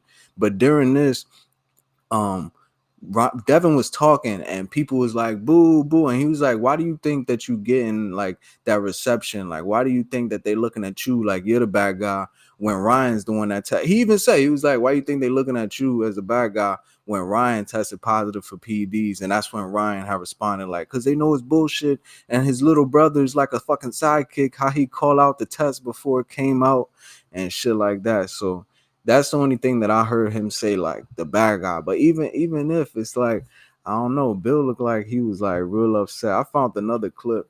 I'm gonna share my screen and see maybe he say some more on this one. Let me see how long it take to load up, because this should be like lagging sometimes too using this app. Yeah, man. I mean, I just feel like it's boxing. Like people, I mean, Mike Tyson was the worst. I'm gonna rape you. I want to eat your heart. I want his family to not be able to sleep. I want to, like, he was talking crazy shit. You're not a man. I'm Yeah. gonna fuck you and all this. But it's like, and you embrace that. Floyd would grab people by the neck. He bought a chicken on stage. Come here, Oscar, and all of this other stuff. Like, I mean, that's just part of it. And to me, that's Yeah, like, man. it kind of work in your favor if you've seen in history, like people going to pay to see you're going to have your solid cult fan base that's going to pay and ride with you, and you're going to have people watching hoping that you lose one day. So I mean, either way, it's like a win-win. But I don't know, let me see what because this is another clip. Shout out Fight Hub TV. This is a clip from them. I'm reacting to this. Salute to y'all for this interview. I want to see what Bill Haney's, if he went a little bit deeper on why he was calling old boy bullshit and saying that he's a bullshit artist or whatever. A press conference that Todd Grissom was one-sided, and he didn't describe Devin the way that he was supposed to describe him, as the youngest undisputed champion, and with the legacy, number 9 on the pound-for-pound list, with not only just, he has a granite chin. Have you seen anyone get up from a Ryan Garcia left hook? Now, what's your thoughts on this thing too? Because I reacted to this. I'm gonna keep playing it, but just because they brought up this chin thing, and me as a boxing fan, Chubb, what's up, bro? What's good? He said, "What's up, pound for pound?" You already know, bro. We reacting to this news. It's a lot of hoopla over this press conference, so I had to run it back. But yeah, Fight Sports. So they was talking about chin, and I had to pause it because watching boxing, there's a distinction between a fighter that has heart and a fighter that has a chin. To me, Devin showed tremendous heart, getting up 3, 4, 5 times off the canvas after getting dropped. Like, to me, that shows a fighter who is heart. When people say, "Oh yeah, he got a bunch of heart," you know, Abdullah Mason got dropped twice. The fight before last, got back up, stopped the dude. You know, to me, that shows heart. But when you're talking about a chin, that's like somebody that could take punches and not go down. You know, like a tight, like a Floyd, or who else has like a crazy chin? Canelo get clipped, boom. I wouldn't say, oh, Canelo has crazy heart, because I never seen him how he acts if he get put down and get back up. Errol Spence got dropped 3 times, got back up. They had to wave it off because he kept going. To me, that shows you have heart. But when you talk about a person's chin, I'm like, okay, Canelo has a chin, Tank has a chin, Floyd got rocked about 3, 4 times. He didn't get dropped. That's a chin. So what do you think about that aspect of the chin and the heart? Because it looked like he kind of took that personally too, saying that Devin has a granite chin. Yeah, I couldn't agree more. I mean, it's, again, I'm going to have to shout out to Clarissa. I'm going to have to rewatch the press conference to find out exactly what Todd Grisham said before I do a video on it. But What he said, I'll tell you real quick what he said. He was like, he was asking Ramirez, he was like, "Devin's coming back. Do you think you can test that chin?" You know, there's a lot of questions right now about his chin because he was dropped so many times. And of course, you know, Ramirez is like, "Yeah, of course, that's my job. I'm gonna test his chin." And Devin was like, "What do you mean? I have a chin. Didn't you see how much times I kept getting back up? That shows I have a chin." And that's basically what Yeah. Yeah, you said it right perfectly. There is a difference between having heart and having a chin. Like if Devin was able to take the left hook and not go down, like you can have a tremendous chin and where you never get dropped, like a Gennady Golovkin or a Gerald McClellan or Canelo. You mentioned Canelo or Dmitry Bivol. Like he fought Artur Beterbiev and never went down. Now 24 rounds. In fact, this is a really good example, man, because I love Dmitry Bivol, and you know what, I like that Devin has given us good fights. Like I really appreciate him fighting Lomachenko. I thought he lost the fight, but I appreciate his heart in that situation. But here's the thing. You know, Dmitry Bivol is he's known for being a slickster, and he fought one of the hardest punches in the history of the division, and he never went down. Devin Haney is known for being a slickster, and he was rocked by a washed-up Jorge Linares, and he was dropped 3 times by Ryan Garcia. Like, if you're a slickster and you're getting dropped like that, or rocked by an old dude in Linares, then yeah, your chin is going to be. I mean, Todd Grisham's an idiot, but he didn't say Devin's got no chin. He said there's questions about the chin, and Bill Haney. This is what we go back to, man. He's like, any criticism is unfair. It's like, no, it's him asking questions. It's saying there's questions about the chin. No one's questioning Devin Haney's heart. So, but yeah, it's you get put down. And I mean, this goes back to when I remember last year when Naoya Inoue was dropped by Luis Neri for the first time. I saw a lot of channels. Now I get on. It's I'd only been around for a year, so I didn't respond to these channels back then because I'd only been around for a few months. And I get on well with some of these guys now. I've actually been on their shows. But there's a difference between getting dropped when you've been champion for 10 years in different divisions. You get dropped suddenly and then you bounce back. And you're a prospect, which is what Devin Haney was, and you get rocked by Linares, and then you get put down by Garcia when you're known for being a slickster. It's like these are just questions, man. But anyway, I've actually got to go because I've got some work to do. But hey, pound for pound, I really appreciate you having me on. I'd love to jump on again, and I appreciate you. If I could just plug my channel for a second for the audience, Fight Sport Talk. For sure. And I really appreciate you having these open panels, and we'd love to collab in the future, brother. Thank you. No doubt. Appreciate you coming live from New Zealand. Fight Sports Talk. Salute to you. Hit that subscribe, bro. The link is always in the chat. Like I said, feel free to always come back. Other than that, be safe, bro. We all humans. Cuck Mick, Black and Browns, Man Safe says salute. Salute to you, bro. It's pound for pound boxing talk where the talk is the realest. We don't do none of them narratives, none of that crying. We just let people speak their piece. You feel me on this boxing? There's usually more boxing talk, but for some reason, this shit is like a soap opera nowadays, bro. Like everybody likes. So I'm like, let me see what the hoopla about. He said, I dislike father trainers very much. I think the best example I saw that was Roger Mayweather's uncle and Floyd Sr. That was great. Or even Sean Porter and his father.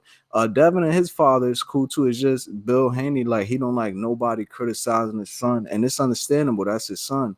You feel what I'm saying? But I mean, I don't know, father trainers. I think it could be. I mean, Bozy in it seems good. I think it's cool, but I just think you need somebody else in that corner too who don't got, that's not my son, and I'm going to train him like a fighter type shit. But salute to you, bro. Hit that like, subscribe. Definitely, and the link is in the chat. Chubb, salute, bro. What's good with you, bro? So we talking about Haney Chin? Well, we talking about, I had reacted to the press conference because I seen it. First of all, it was a slap. Teofimo slapped the shit. First of all, why does this nigga have makeup on? And him and his opponent Barbosa are both dressed up like biker boys. It was just, and he's have a paddle in his hand. He's talking about wiping his ass on Barbosa's face, and he got a big cock. I don't know what the fuck going on. And then also I seen clips of Bill Haney going off of this reporter like, you full of shit. So I had to watch the whole thing and reacting to it. Right now, we was on the point. We brought up the chin because I was watching the thing and he didn't really get too much into it. He was just like, in one of the clips, he was like, you're full of shit. Like, you're full of shit. There's no respect and all this shit. So right now I was looking at this other clip. Shout out Fight Hub TV for the thing. I'm just reacting to it. Salute to them. Y'all want to see it, go to Fight Hub TV. But he mentioned that they didn't announce Devin as the undisputed champion, and they was questioning his chin, and he was basically like, Devin has a granite chin. So I had paused it too earlier when they had brought this up because I was saying, watching fights, there's a distinction between a fighter who has heart and a fighter who has a chin. So I was asking, boy, like, how does he look at that? Because me as a fan, well, I'll let you speak on it. Do you think Devin has a granite chin, or do you think it's heart? How you look at that? I'll put it to you like this. Like, think of like a glass cup, right? So you could, like with Devin, you could scratch it. It could crack, but it won't like just shatter. It just won't, break all the way into pieces. If you get what I'm saying. So that's how I look at it.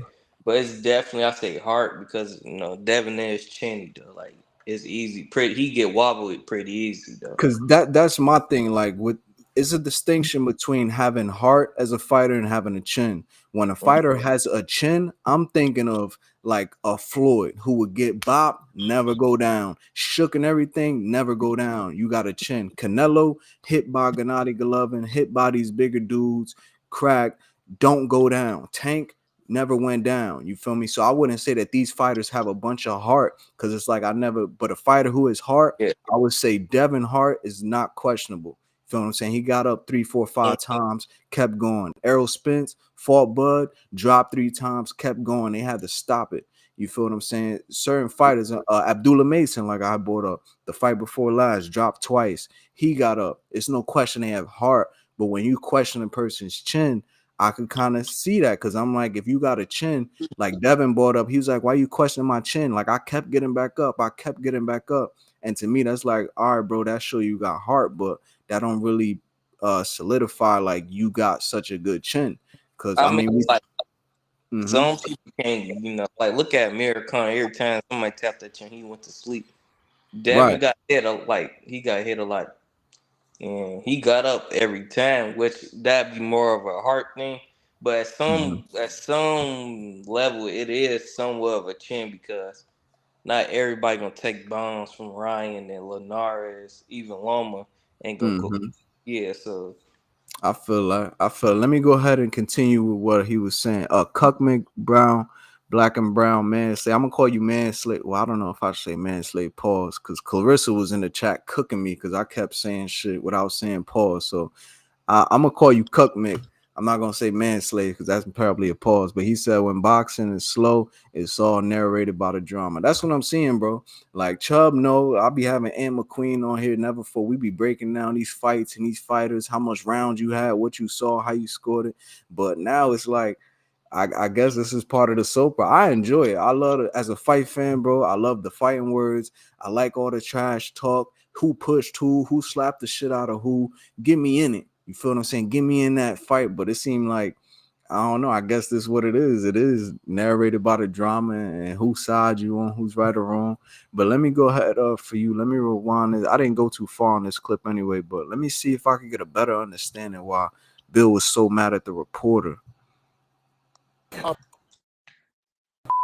Press conference that Todd decided, and he didn't describe Devin the way that he was supposed to describe him. Undisputed champion, and with the legacy, number 9 on the pound for pound list, with not only just, he has a granite chin.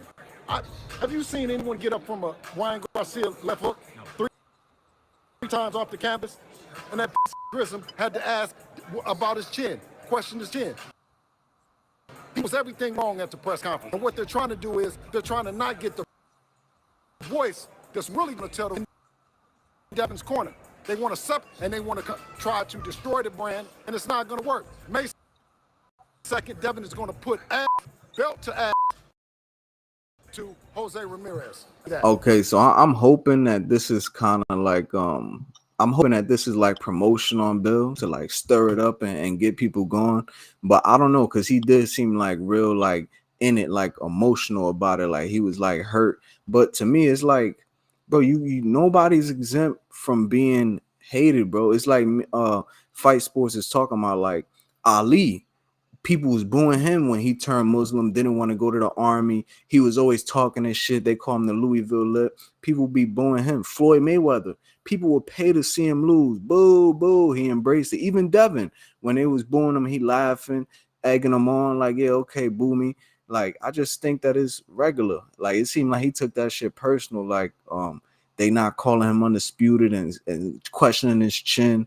And it's like, bro, like, it's a press conference. They're gonna ask the opponent about everybody's watching this fight to see how Devin's gonna come back.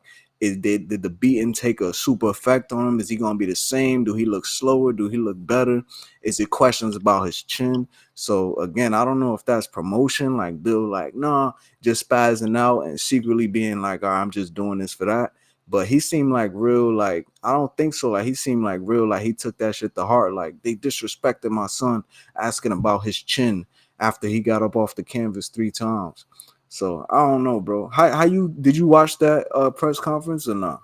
yeah, I watched it. I feel like the main thing is I think Devin, he always been hated because of Bill. Like Bill add unnecessary hate to Devin. Mm-hmm. You know, by just running his mouth. You know, sometimes he do need to just shut up about certain things. But yeah, I feel like Bill, main problem with this certain situation is just his overall respect for Devin, because he in his man, they praising the guy that cheated him instead of the actual victim in that situation.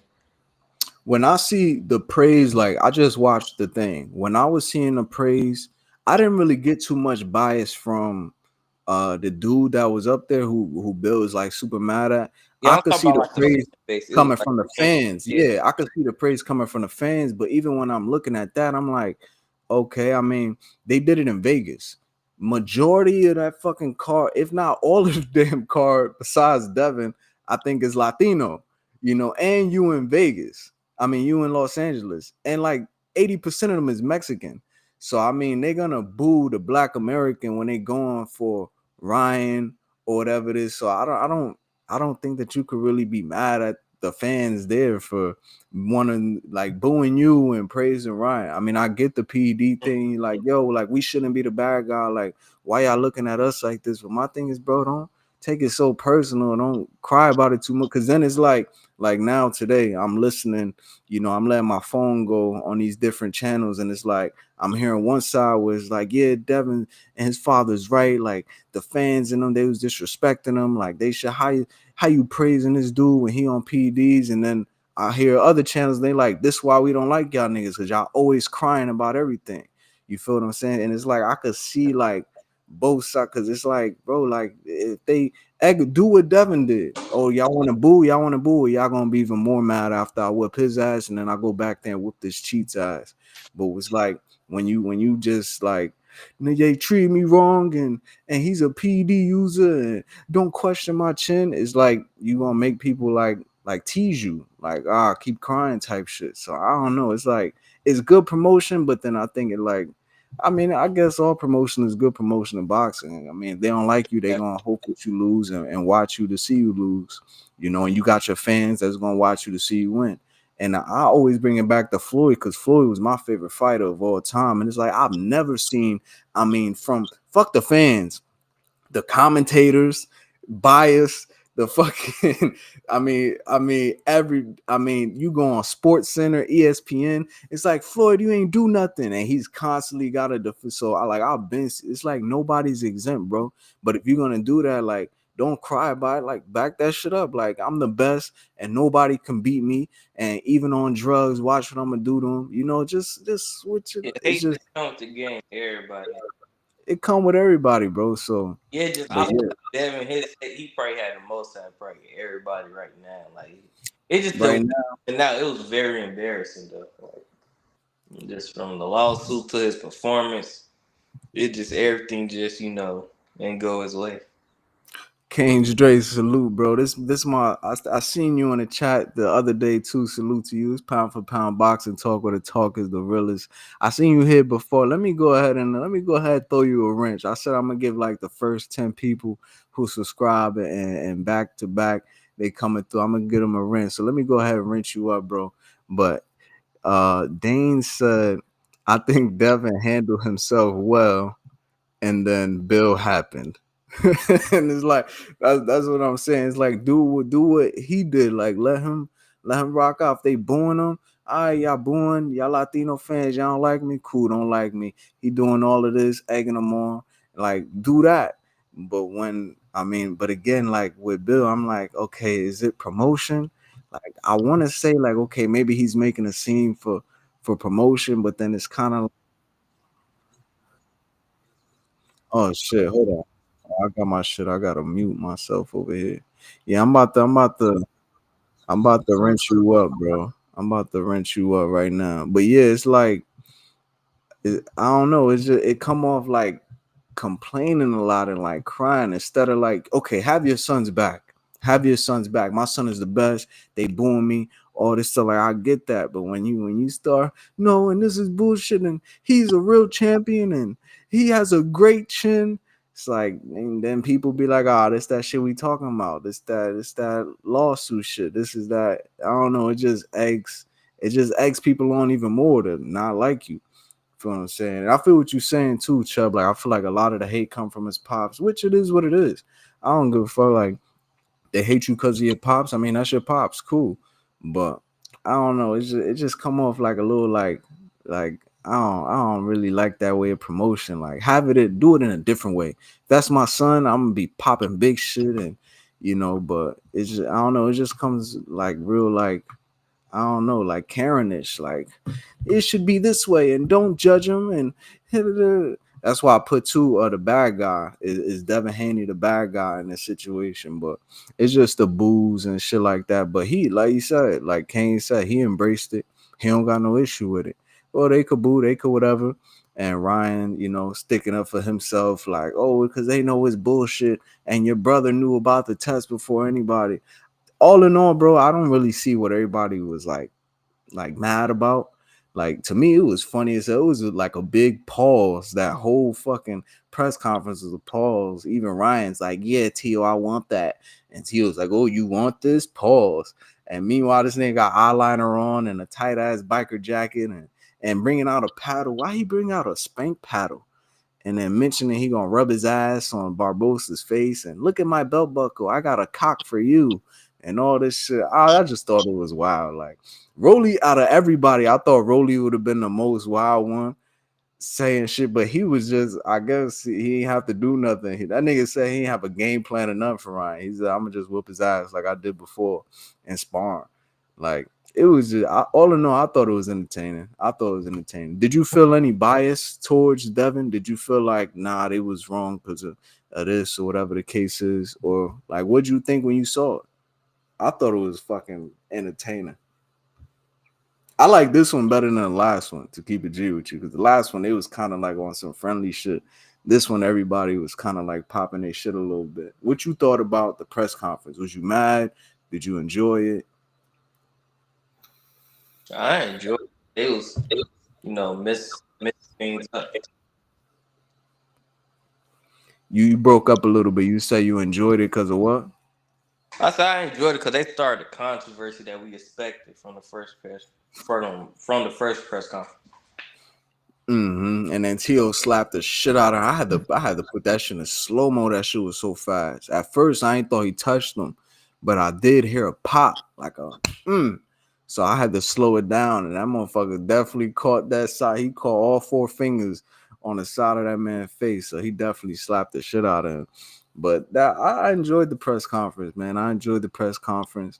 Regardless of what Bill did, if it was to promote or if he really just felt like they was doing Devin wrong, either way, it got everybody talking, because that's all I've been seeing. I'm like, I gotta watch this shit, and it definitely didn't disappoint. I liked it. It got me excited for all the fights. I'm more interested now than before because I like that type of shit. Like, talk trash, go back and forth, bring up the PEDs, bring up how you think that they set you up. Tio, though, I don't know why he bought eyeliner on. Like, I don't know what the fuck is up with Tio and his racist shit. He ain't saying nothing racist really, but I don't know. I enjoyed it. But Kieth Thurman, did they have the weigh-in today? Do you know? I know his fight is supposed to be tomorrow. Let me look up Kieth Thurman weigh-in. I didn't see no live. You know what time he's fighting? Bro, it say 3 a.m, right? But I did the time switch. So right now, right, I'm on the East Coast. I think you say you're in Chicago. On the East Coast, it's 6:21. When I had looked it up, it says that out there in Australia, it's 4 hours ahead. So how it's 6:21 now, it's 10:21 over there, but it's not 10:21 in the afternoon right now. It's 10:21 in the morning. So it's basically like add 4 hours and then flip the fucking A to a P or the P to the A. So the fight is supposed to be at 3 a.m. Australian time. So let me do the math. So 3 a.m. over there, minus 4 hours. That's 11 p.m. over here. Flip the P to the. So they fighting at 11. They fighting at 11 in the morning tomorrow. Damn. Yeah, I don't know how I'm gonna catch that, but I gotta catch that over because I gotta see Thurman. So yeah, they fighting at 11 a.m. You in Chicago? What, you an hour behind? You middle? Yeah, I'm an hour behind. Yeah, so as soon as you wake up, have your coffee, take a shit, like it's gonna be on 10 a.m. where you at.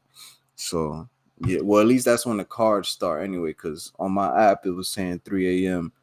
out in Sydney, Australia. I got this app that show me all the fight times and what it's gonna be on. So it say, yeah, let me see. Yeah, Thurman, March 12th. Now it's saying 4 a.m. So it's gonna be 12 in the afternoon for me, 11 a.m. for you. So yeah. So they fighting at 12 in the afternoon tomorrow. Thurman and Jarvis. You already know I got my man Thurman. He said, is Tio Barbosa on the same card as Devin and Ryan? Yeah, they all on the same card. It go Tio Barbosa, and then after that is Devin versus Ramirez, and then the main event is Rolly versus Ryan. So it's Rolly Ryan main event. The co-main is Devin and his fight, and then the fight before that is Teal. So yeah, he got all them names, bro. I'm gonna have to go to the city and see that live. I'm gonna have to see that live because that's pretty good card for free to be in the middle of Times Square. That's official. He said Teal mental ain't well. Yeah, I don't know, bro. Teal, yeah, I don't know what's up with him. I used to like Teal, good fighter, good resume. I always thought he was like, I always respected his his when he would let his nuts hang. Like he was the first one when Loma was supposed to be the best thing since sliced bread. They were saying this nigga was better than Muhammad Ali and better than Floyd. And Teal was the first one to go in there during what some people would say was Loma's prime and beat him. And he was a heavy underdog. Like I didn't think he was gonna win that fight. And he went out there and stood his ground and beat him. And then after that, he went to 140 and fought Josh Taylor, big as hell, who was undisputed, and cleaned him up too. The thing about Teal is he's so inconsistent. Like he'll have good ass performances. He'll put on like a boxing clinic against Josh Taylor, move around, bang it out, and everything. And then he'll go in there with fucking he'll go in there with like who's the dude that basically like kind of won the fight, but they gave it to Teal because they Jermaine Ortiz, because Jermaine was moving around. And he lost to Sandor too. And Sandor was another one. That was the one way. Do I still got it? Do I have it, bro? Like, do I still got it? I was like, people bring up the Cambosis joint, but to me, the Cambosis, like, it wasn't really that. I mean, remember in that fight, he got clipped in the second round. Then they was going back and forth. And then I think like the 10th, Teal dropped him. And I was like, oh shit. And then it was going back and forth. And then they gave it to Cambosis. I think that was a split decision too. So that one was like a tough one. I just think that was like the wrong game plan for Teal because he went in there trying to knock him out. But like you said, against Sandor Martin, it looked like Martin basically beat him. And then when he went with Jermaine Ortiz, it's like he just looked it off. Like he couldn't cut off the ring. And I was like, what the fuck? Like he was just following him all night. That shit was boring. I'm glad Keyshawn saved the day as the co-main. But yeah, Teal was just inconsistent. But I always respected his fighting because I'm like, he fight them dudes and he go in there, he got some crack, got skill, he's just inconsistent. But now it's like, it's not even about the fighting no more. And I really don't get too personal about these fighters. They say this, they say that. I really don't care how you dress and all that other type shit, but it's like what you do in the ring. But when he started bringing up all the monkeys and all of the black boy and banana and all this other shit, I'm like, nah, bro. Like you doing too much now, bro. Like it started getting like real racist, and that's what kind of threw me off about him because I'm like, again, I don't really do like how a lot of y'all be doing with these fighters. Like, oh, but this one said this and this one said that and this one just like this, so I like him. I could not agree with anything a fighter say and still tell you that fighter will beat that fighter or this is a better fighter than him or I like the way he fight better, but with Teal, it just hit a little different because of all of the fucking that monkey shit that he was talking about and the bananas and black. He just was doing too much. And then Bud pulled up on him and basically, it was promotion. It's just promotion. I'm like, this nigga's weirdo, bro.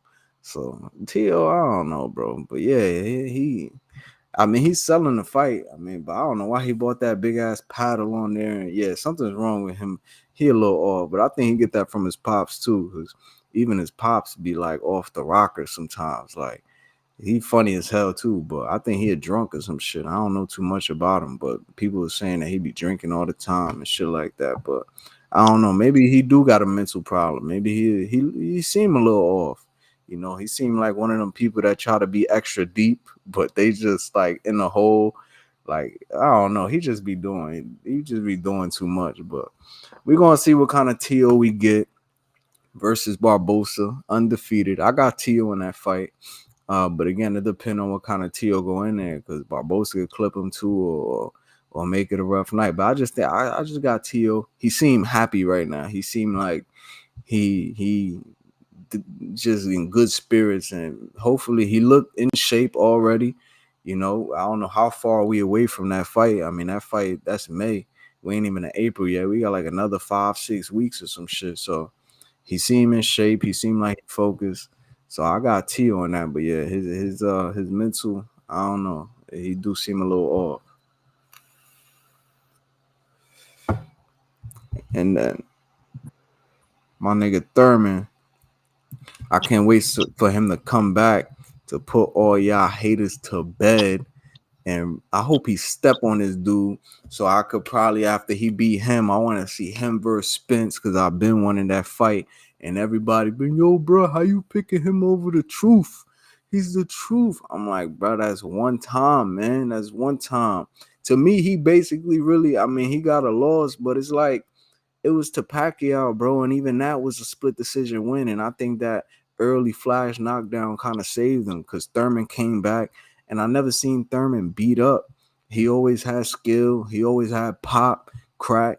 So it's like, I don't know, bro. I just got timing, speed, power, all of that. Like, I just think that he got it over Spence. So I hope he go out there and win so we could get that. I hope Devin comes out better and bigger and better. He had the fight is at 44, so they classified it as welterweight, but Devin said it's a catch weight at 44. I just hope he comes out, do his thing, and win. I hope Ryan don't slip and Rolly don't catch him with some and put his ass out, because I definitely want to see that rematch. And who you got in that rematch with Devin versus Ryan? 2.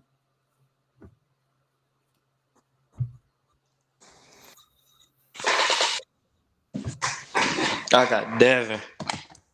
You got Devin. How you got a UD, or you think it'll be close, split decision? They might try to give a. I say UD.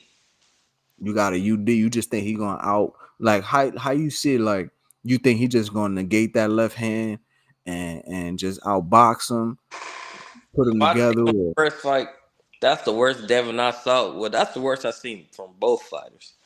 yeah, Both that was the worst sluggish. Ryan. It was horrible, right? But the thing with Devin, if you watch Devin, that's obviously not his style at all. Like throwing power punches, he leading his combination with uppercuts and hooks, just undisciplined, just not using his footwork, and he got the best jab in boxing. He didn't use it the whole fight. He was too busy trying to brawl with Ryan. And if you're smart, you don't supposed to throw power punches with power punches, especially if he's got pillow hands like Devin. So I feel like him changing the game plan wouldn't be hard, but it's just the mental aspect. I think Ryan could get him off his square. He could land that left hook and possibly stop him, but I don't see. I feel like the adjustment Devin to making that fight is gonna be pretty easy if he just fight how he usually fight. See, when I first saw the fight, right, I was like where you was at with it. I'm like, he fought the wrong game plan. Like, why was he going forward and all this shit? But then when I rewatched it and I was started thinking, and you probably remember it too, to me, like, I switched, because I'm like, I think Devin had the most success when he was on the front foot. I think when Devin kept getting caught is when he was trying to back up, and let Ryan get up on him. Anytime Ryan took a step forward, it was like case. When Ryan started letting his hands go, it was over. But when Devin was moving forward, like, okay, from like the 2, I think it was from like 2 to 6, I gave Devin all those rounds, because Ryan was just doing nothing. He was on a back foot moving, and Devin was stepping to Yeah, him. Devin hurt Ryan with a left hook. Devin even hit him with the same hook that Luke Campbell put in. And I remember when I watched it, I was like, oh, he about to get caught with the same shit Luke Campbell, because Devin hooked him. Boom. And that's when they got that picture, that meme of Ryan slapping his gloves together. Like, come on.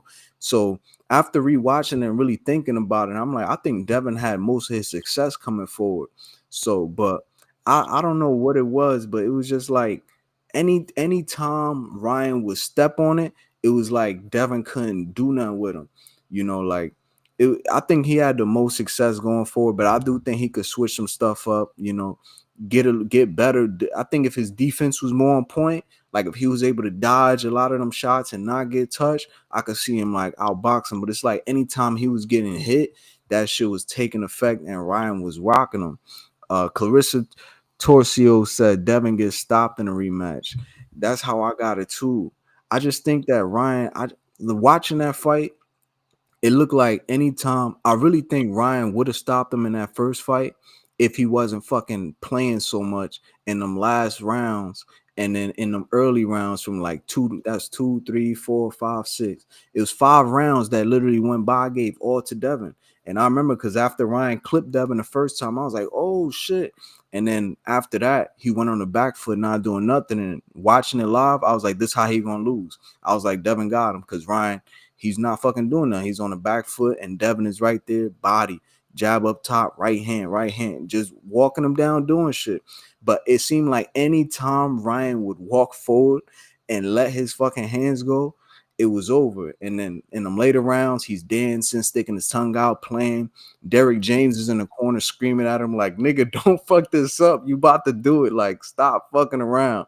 And Ryan's like, whatever, like, I got it, dancing on type of shit. I think in a rematch, especially with all of the controversy going back and forth and all of this, I think Ryan ain't gonna play with him, and I just think he gonna stop him. Like he gonna put him out. I just think he got his number. I mean, the dimensions, Ryan's big as hell, right up there with Devin. The same length in arms. I mean, the first time he got clipped, Devin was extending the jab, long as hell, and Ryan was able to pull back his fucking chin and leap that left hand and still connect right on his chin. You know what I mean? It's like I think the dimensions, the speed, and that power. And how reckless Ryan would come, because Ryan, when he would walk forward, he would boom, boom, boom, like throw like 3, 4 punches coming forward, different angles, leaping uppercuts, just throwing shit to the ceiling. And it's like Devin couldn't really like handle that or turn him or get out the way, catch and roll or twist or fucking clinch him up. None of that. It was just like he was backing up every time, backing up, end up on the ropes, get clipped, backing up. Or even when they was clinched, Ryan just let some shit go, and then Devin's on the floor. So I just think in a rematch that he's not gonna play with him. I don't know who his trainer is, but if I'm his trainer, and he said in a thing that is not Eddie Reynoso, because Tio is with Eddie Reynoso, and Tio asked him in a press conference, he was like, "You still Reynoso?" And Ryan was like, "Nah, cause you in there, and I can't listen to your ass talk all day." So he basically was like, he got a different I hope he's back with Derek because he looked it way better with Derek than Reynoso. Oh, damn, he got it within 5. Damn, I got it a little later than that, but yeah, maybe. I mean, I could see it, but yeah, I think whoever his trainer is, right? If I'm in Devin's corner, I'm telling him, look, Devin, I never really seen Devin gas. So whatever he's doing condition wise, we're gonna keep doing that. The only thing I'm working on really with Devin is that footwork. I'm in Bozy in his gym. We practicing turning. I'm with Floyd Sr. We getting anything defensive to where this nigga can't touch us. Because Ryan does have power. Throughout his whole career, he been putting shit out. You can say what you want about the competition, but as far as the power, all these dudes fight coming up. All these dudes fight dudes that's not really that good coming up. And that's their chance to get experience and shit like that. Even with those dudes, he's putting them out. Duarte, Crazy Chin, put him out. Luke Campbell got back up, body shot. Like he always had power. So if I'm in Devin's corner, we're working on footwork, defense, and making sure that jab is good. If I'm in Ryan's corner, any coach that Ryan has, I'm watching the fight. I'm like, you see all these rounds where your ass ain't doing shit? We not doing that. All that back foot shit you was doing for 4 rounds, that shit is out. We walk into him and letting them hands go because he can't take it. And that's what it is, bro. I feel like if he pick it up, it's a wrap. Kane's Dre salute. He said we'll learn more after Ramirez. I feel like Devin might be a little tentative after getting dropped so many times. He might have PSD.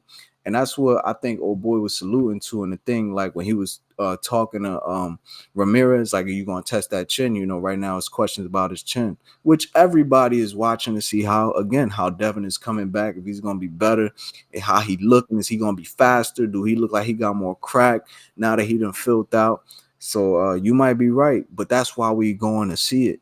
You feel what I'm saying? That's why we want to see how Devin come back, because I think that'll tell us a lot. It's going to tell me a lot, because first of all, another thing with Ryan is Ryan was the first opponent that was the same size, if not a little bigger than Devin. Same arm length, if not a little longer than Devin.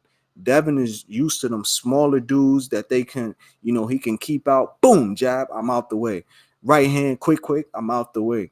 When you got somebody on that same thing, now it's a little different. Now you got to be a little bit even more quicker, especially when you got somebody fast like Ryan, and one shot could change some shit. You feel what I'm saying? So Ramirez, not comparing Ramirez to Ryan, but just dimension wise, I'm talking about, because Ramirez is not a short dude either. He's a tall dude too. So not saying that that's gonna tell me a whole lot, but I'm really just looking like fuck what Ramirez is doing. I'm really just looking to see how Devin perform. How's his speed? How's his footwork look? Is his shit on point like it was against Regis? You know what I mean? Is he quick? Is his defense up? Is he gonna be able to hurt Ramirez with some shit? We like, damn, he looking a little stronger. You feel what I'm saying? So it's all questions in the air, man. It's all questions in the air, but that's why we want to see it. But I really sincerely hope that Devin pulls this off, and I hope that Ryan clips Rolly. And I like Rolly. I hate going against Rolly because he's just so good for boxing to me. I mean, he funny as hell, power puncher. He hopping around and doing all this weird shit.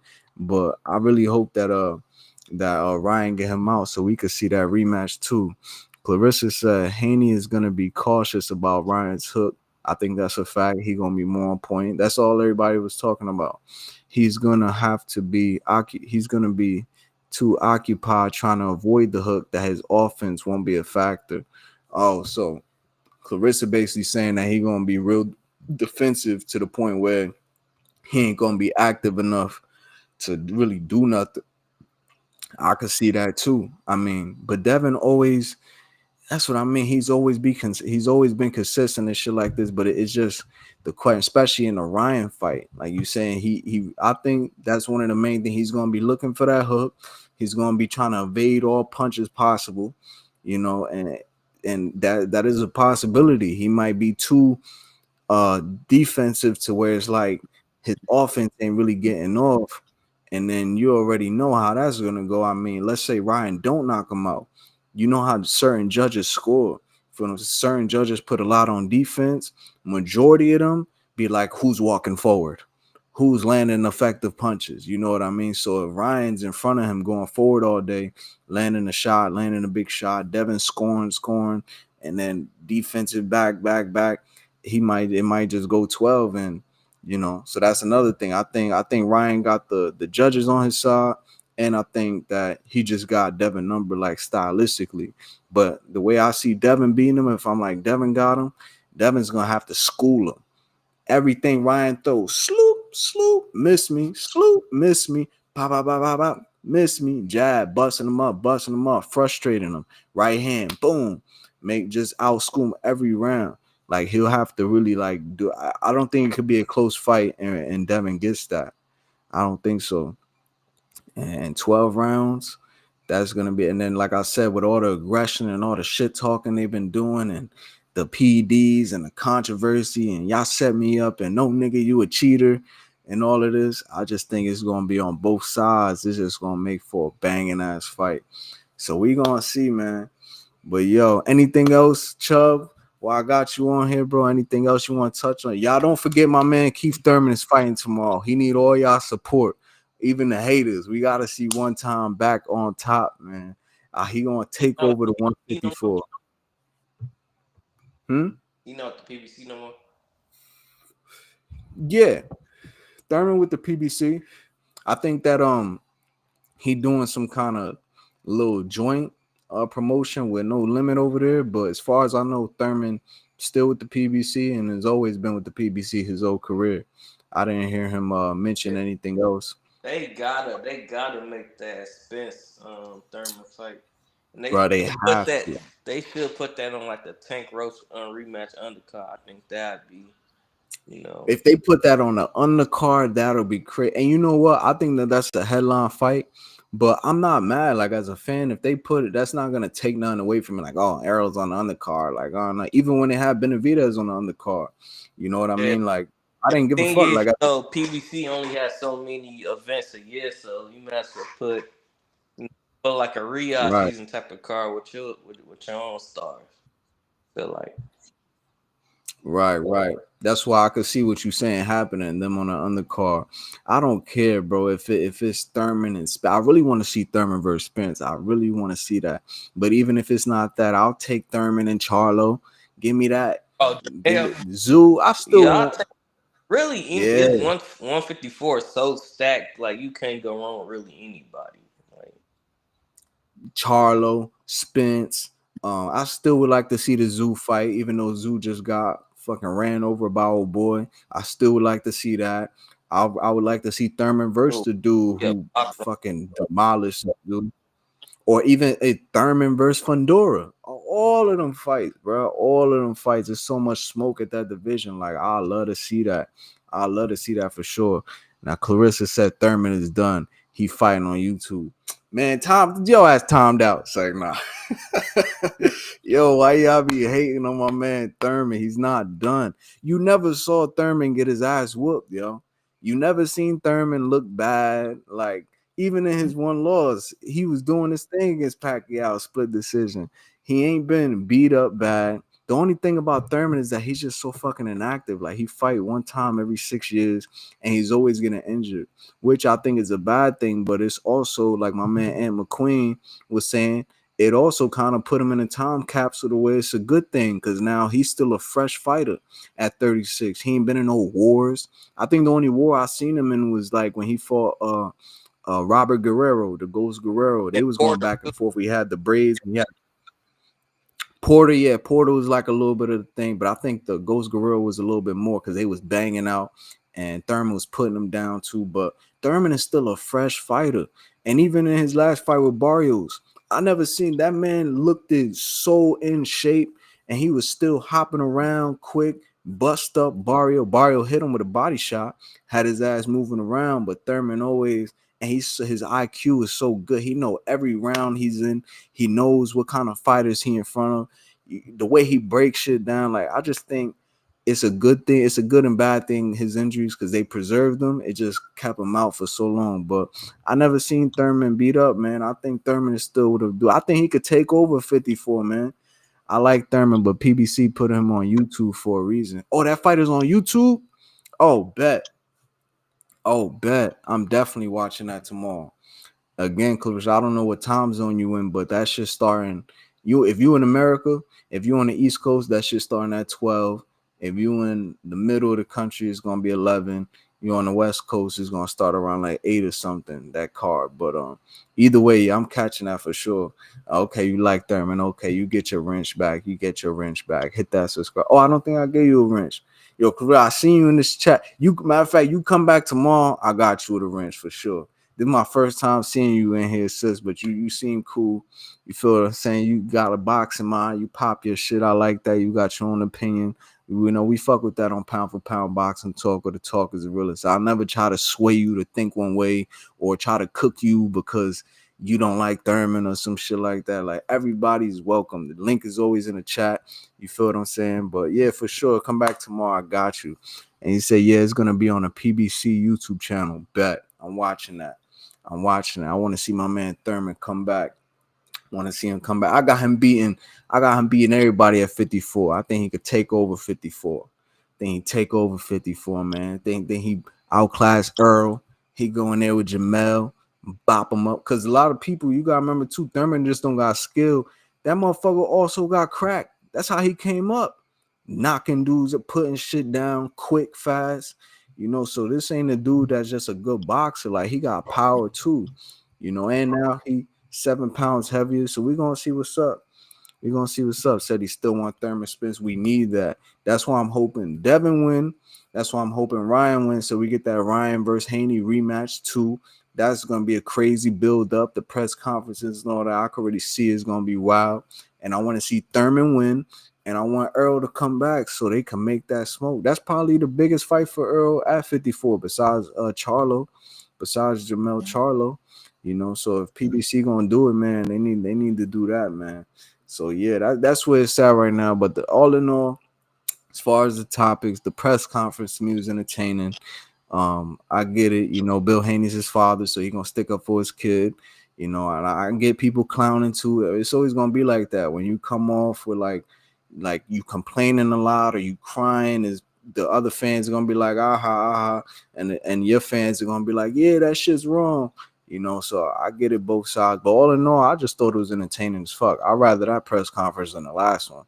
You know what I mean? It was just a lot of pause moments though. It was definitely a lot of pause, a lot of Diddy shit going on, eyeliner and all type of shit. But yeah, all in all, that's cool. Devin being a bad guy, he embracing it. Devin himself looking like whatever, y'all don't like me, cool. Feel what I'm saying? I think that could work in his favor down the line if he keep winning. You know, if he beat Ryan and just keep going on, people gonna be mad at him, and his father talking shit, they just gonna pay to see him lose.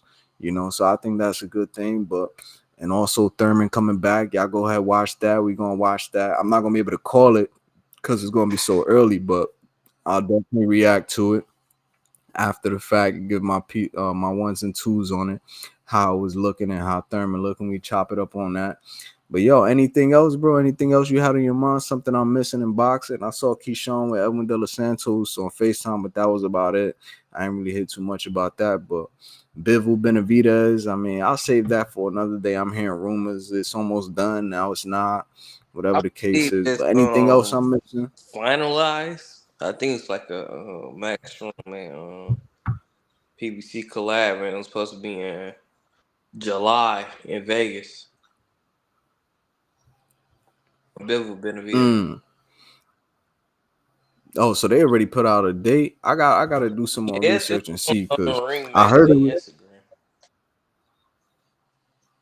Yeah, I seen that, and then I seen some YouTube channel. I didn't click on it, but just a headline. I don't know if it was clickbait or not, but they was basically saying that Benavidez promoters said that it's not fucking almost finalized. That yeah, there's been from both sides, but it's not close to being finalized, and it's basically fake news that they have put out.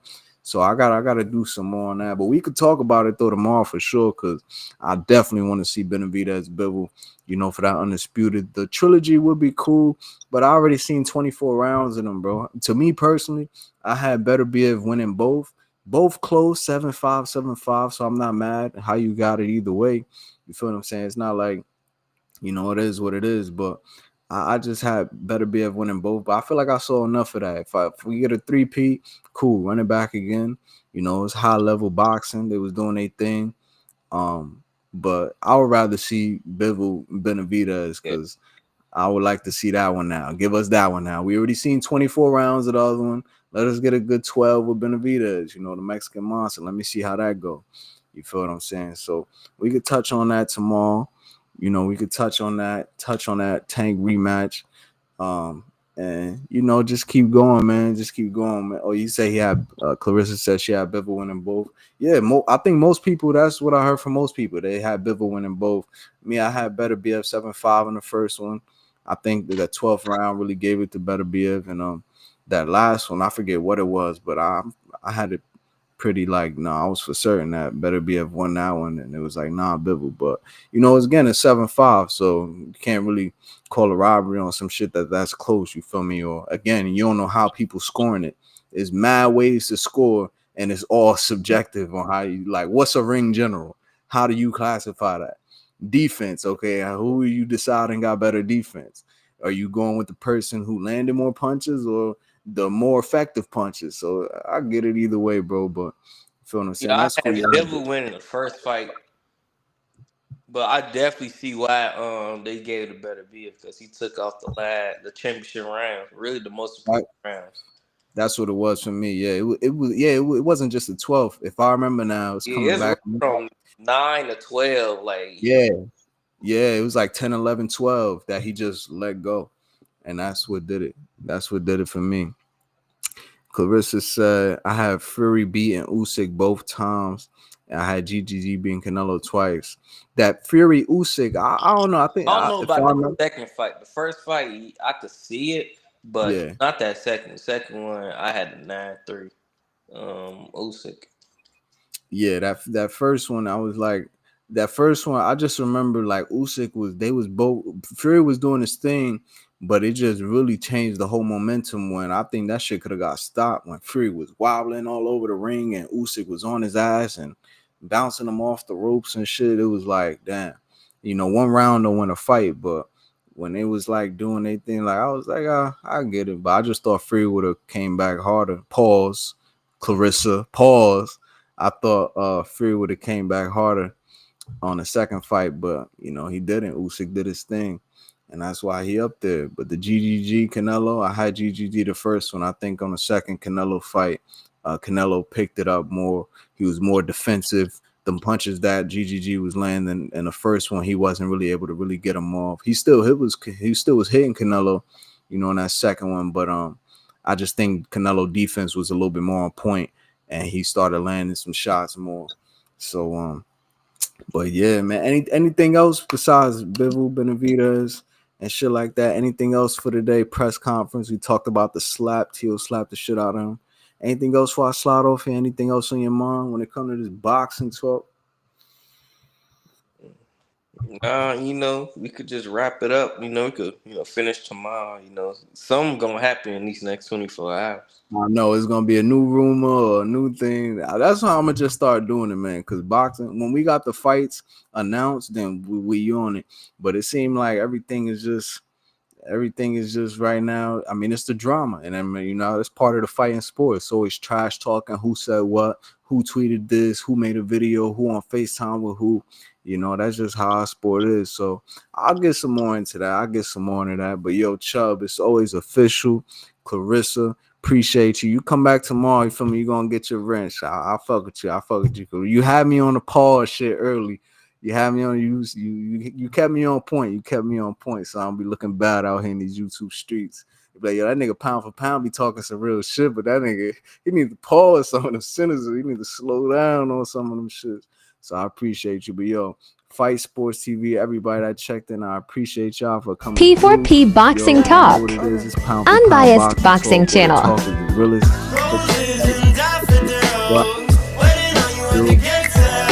the fuck?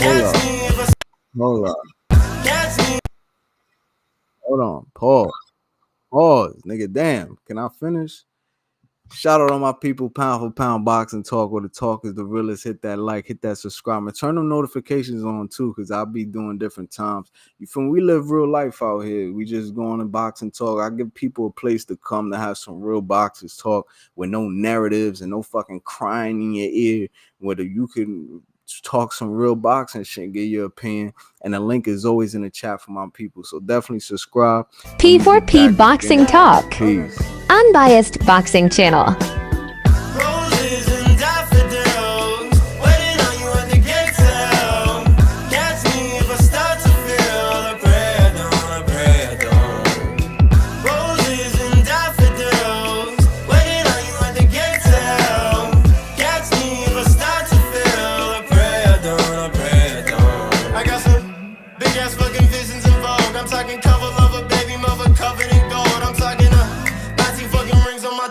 I got ice and different income that nobody can see.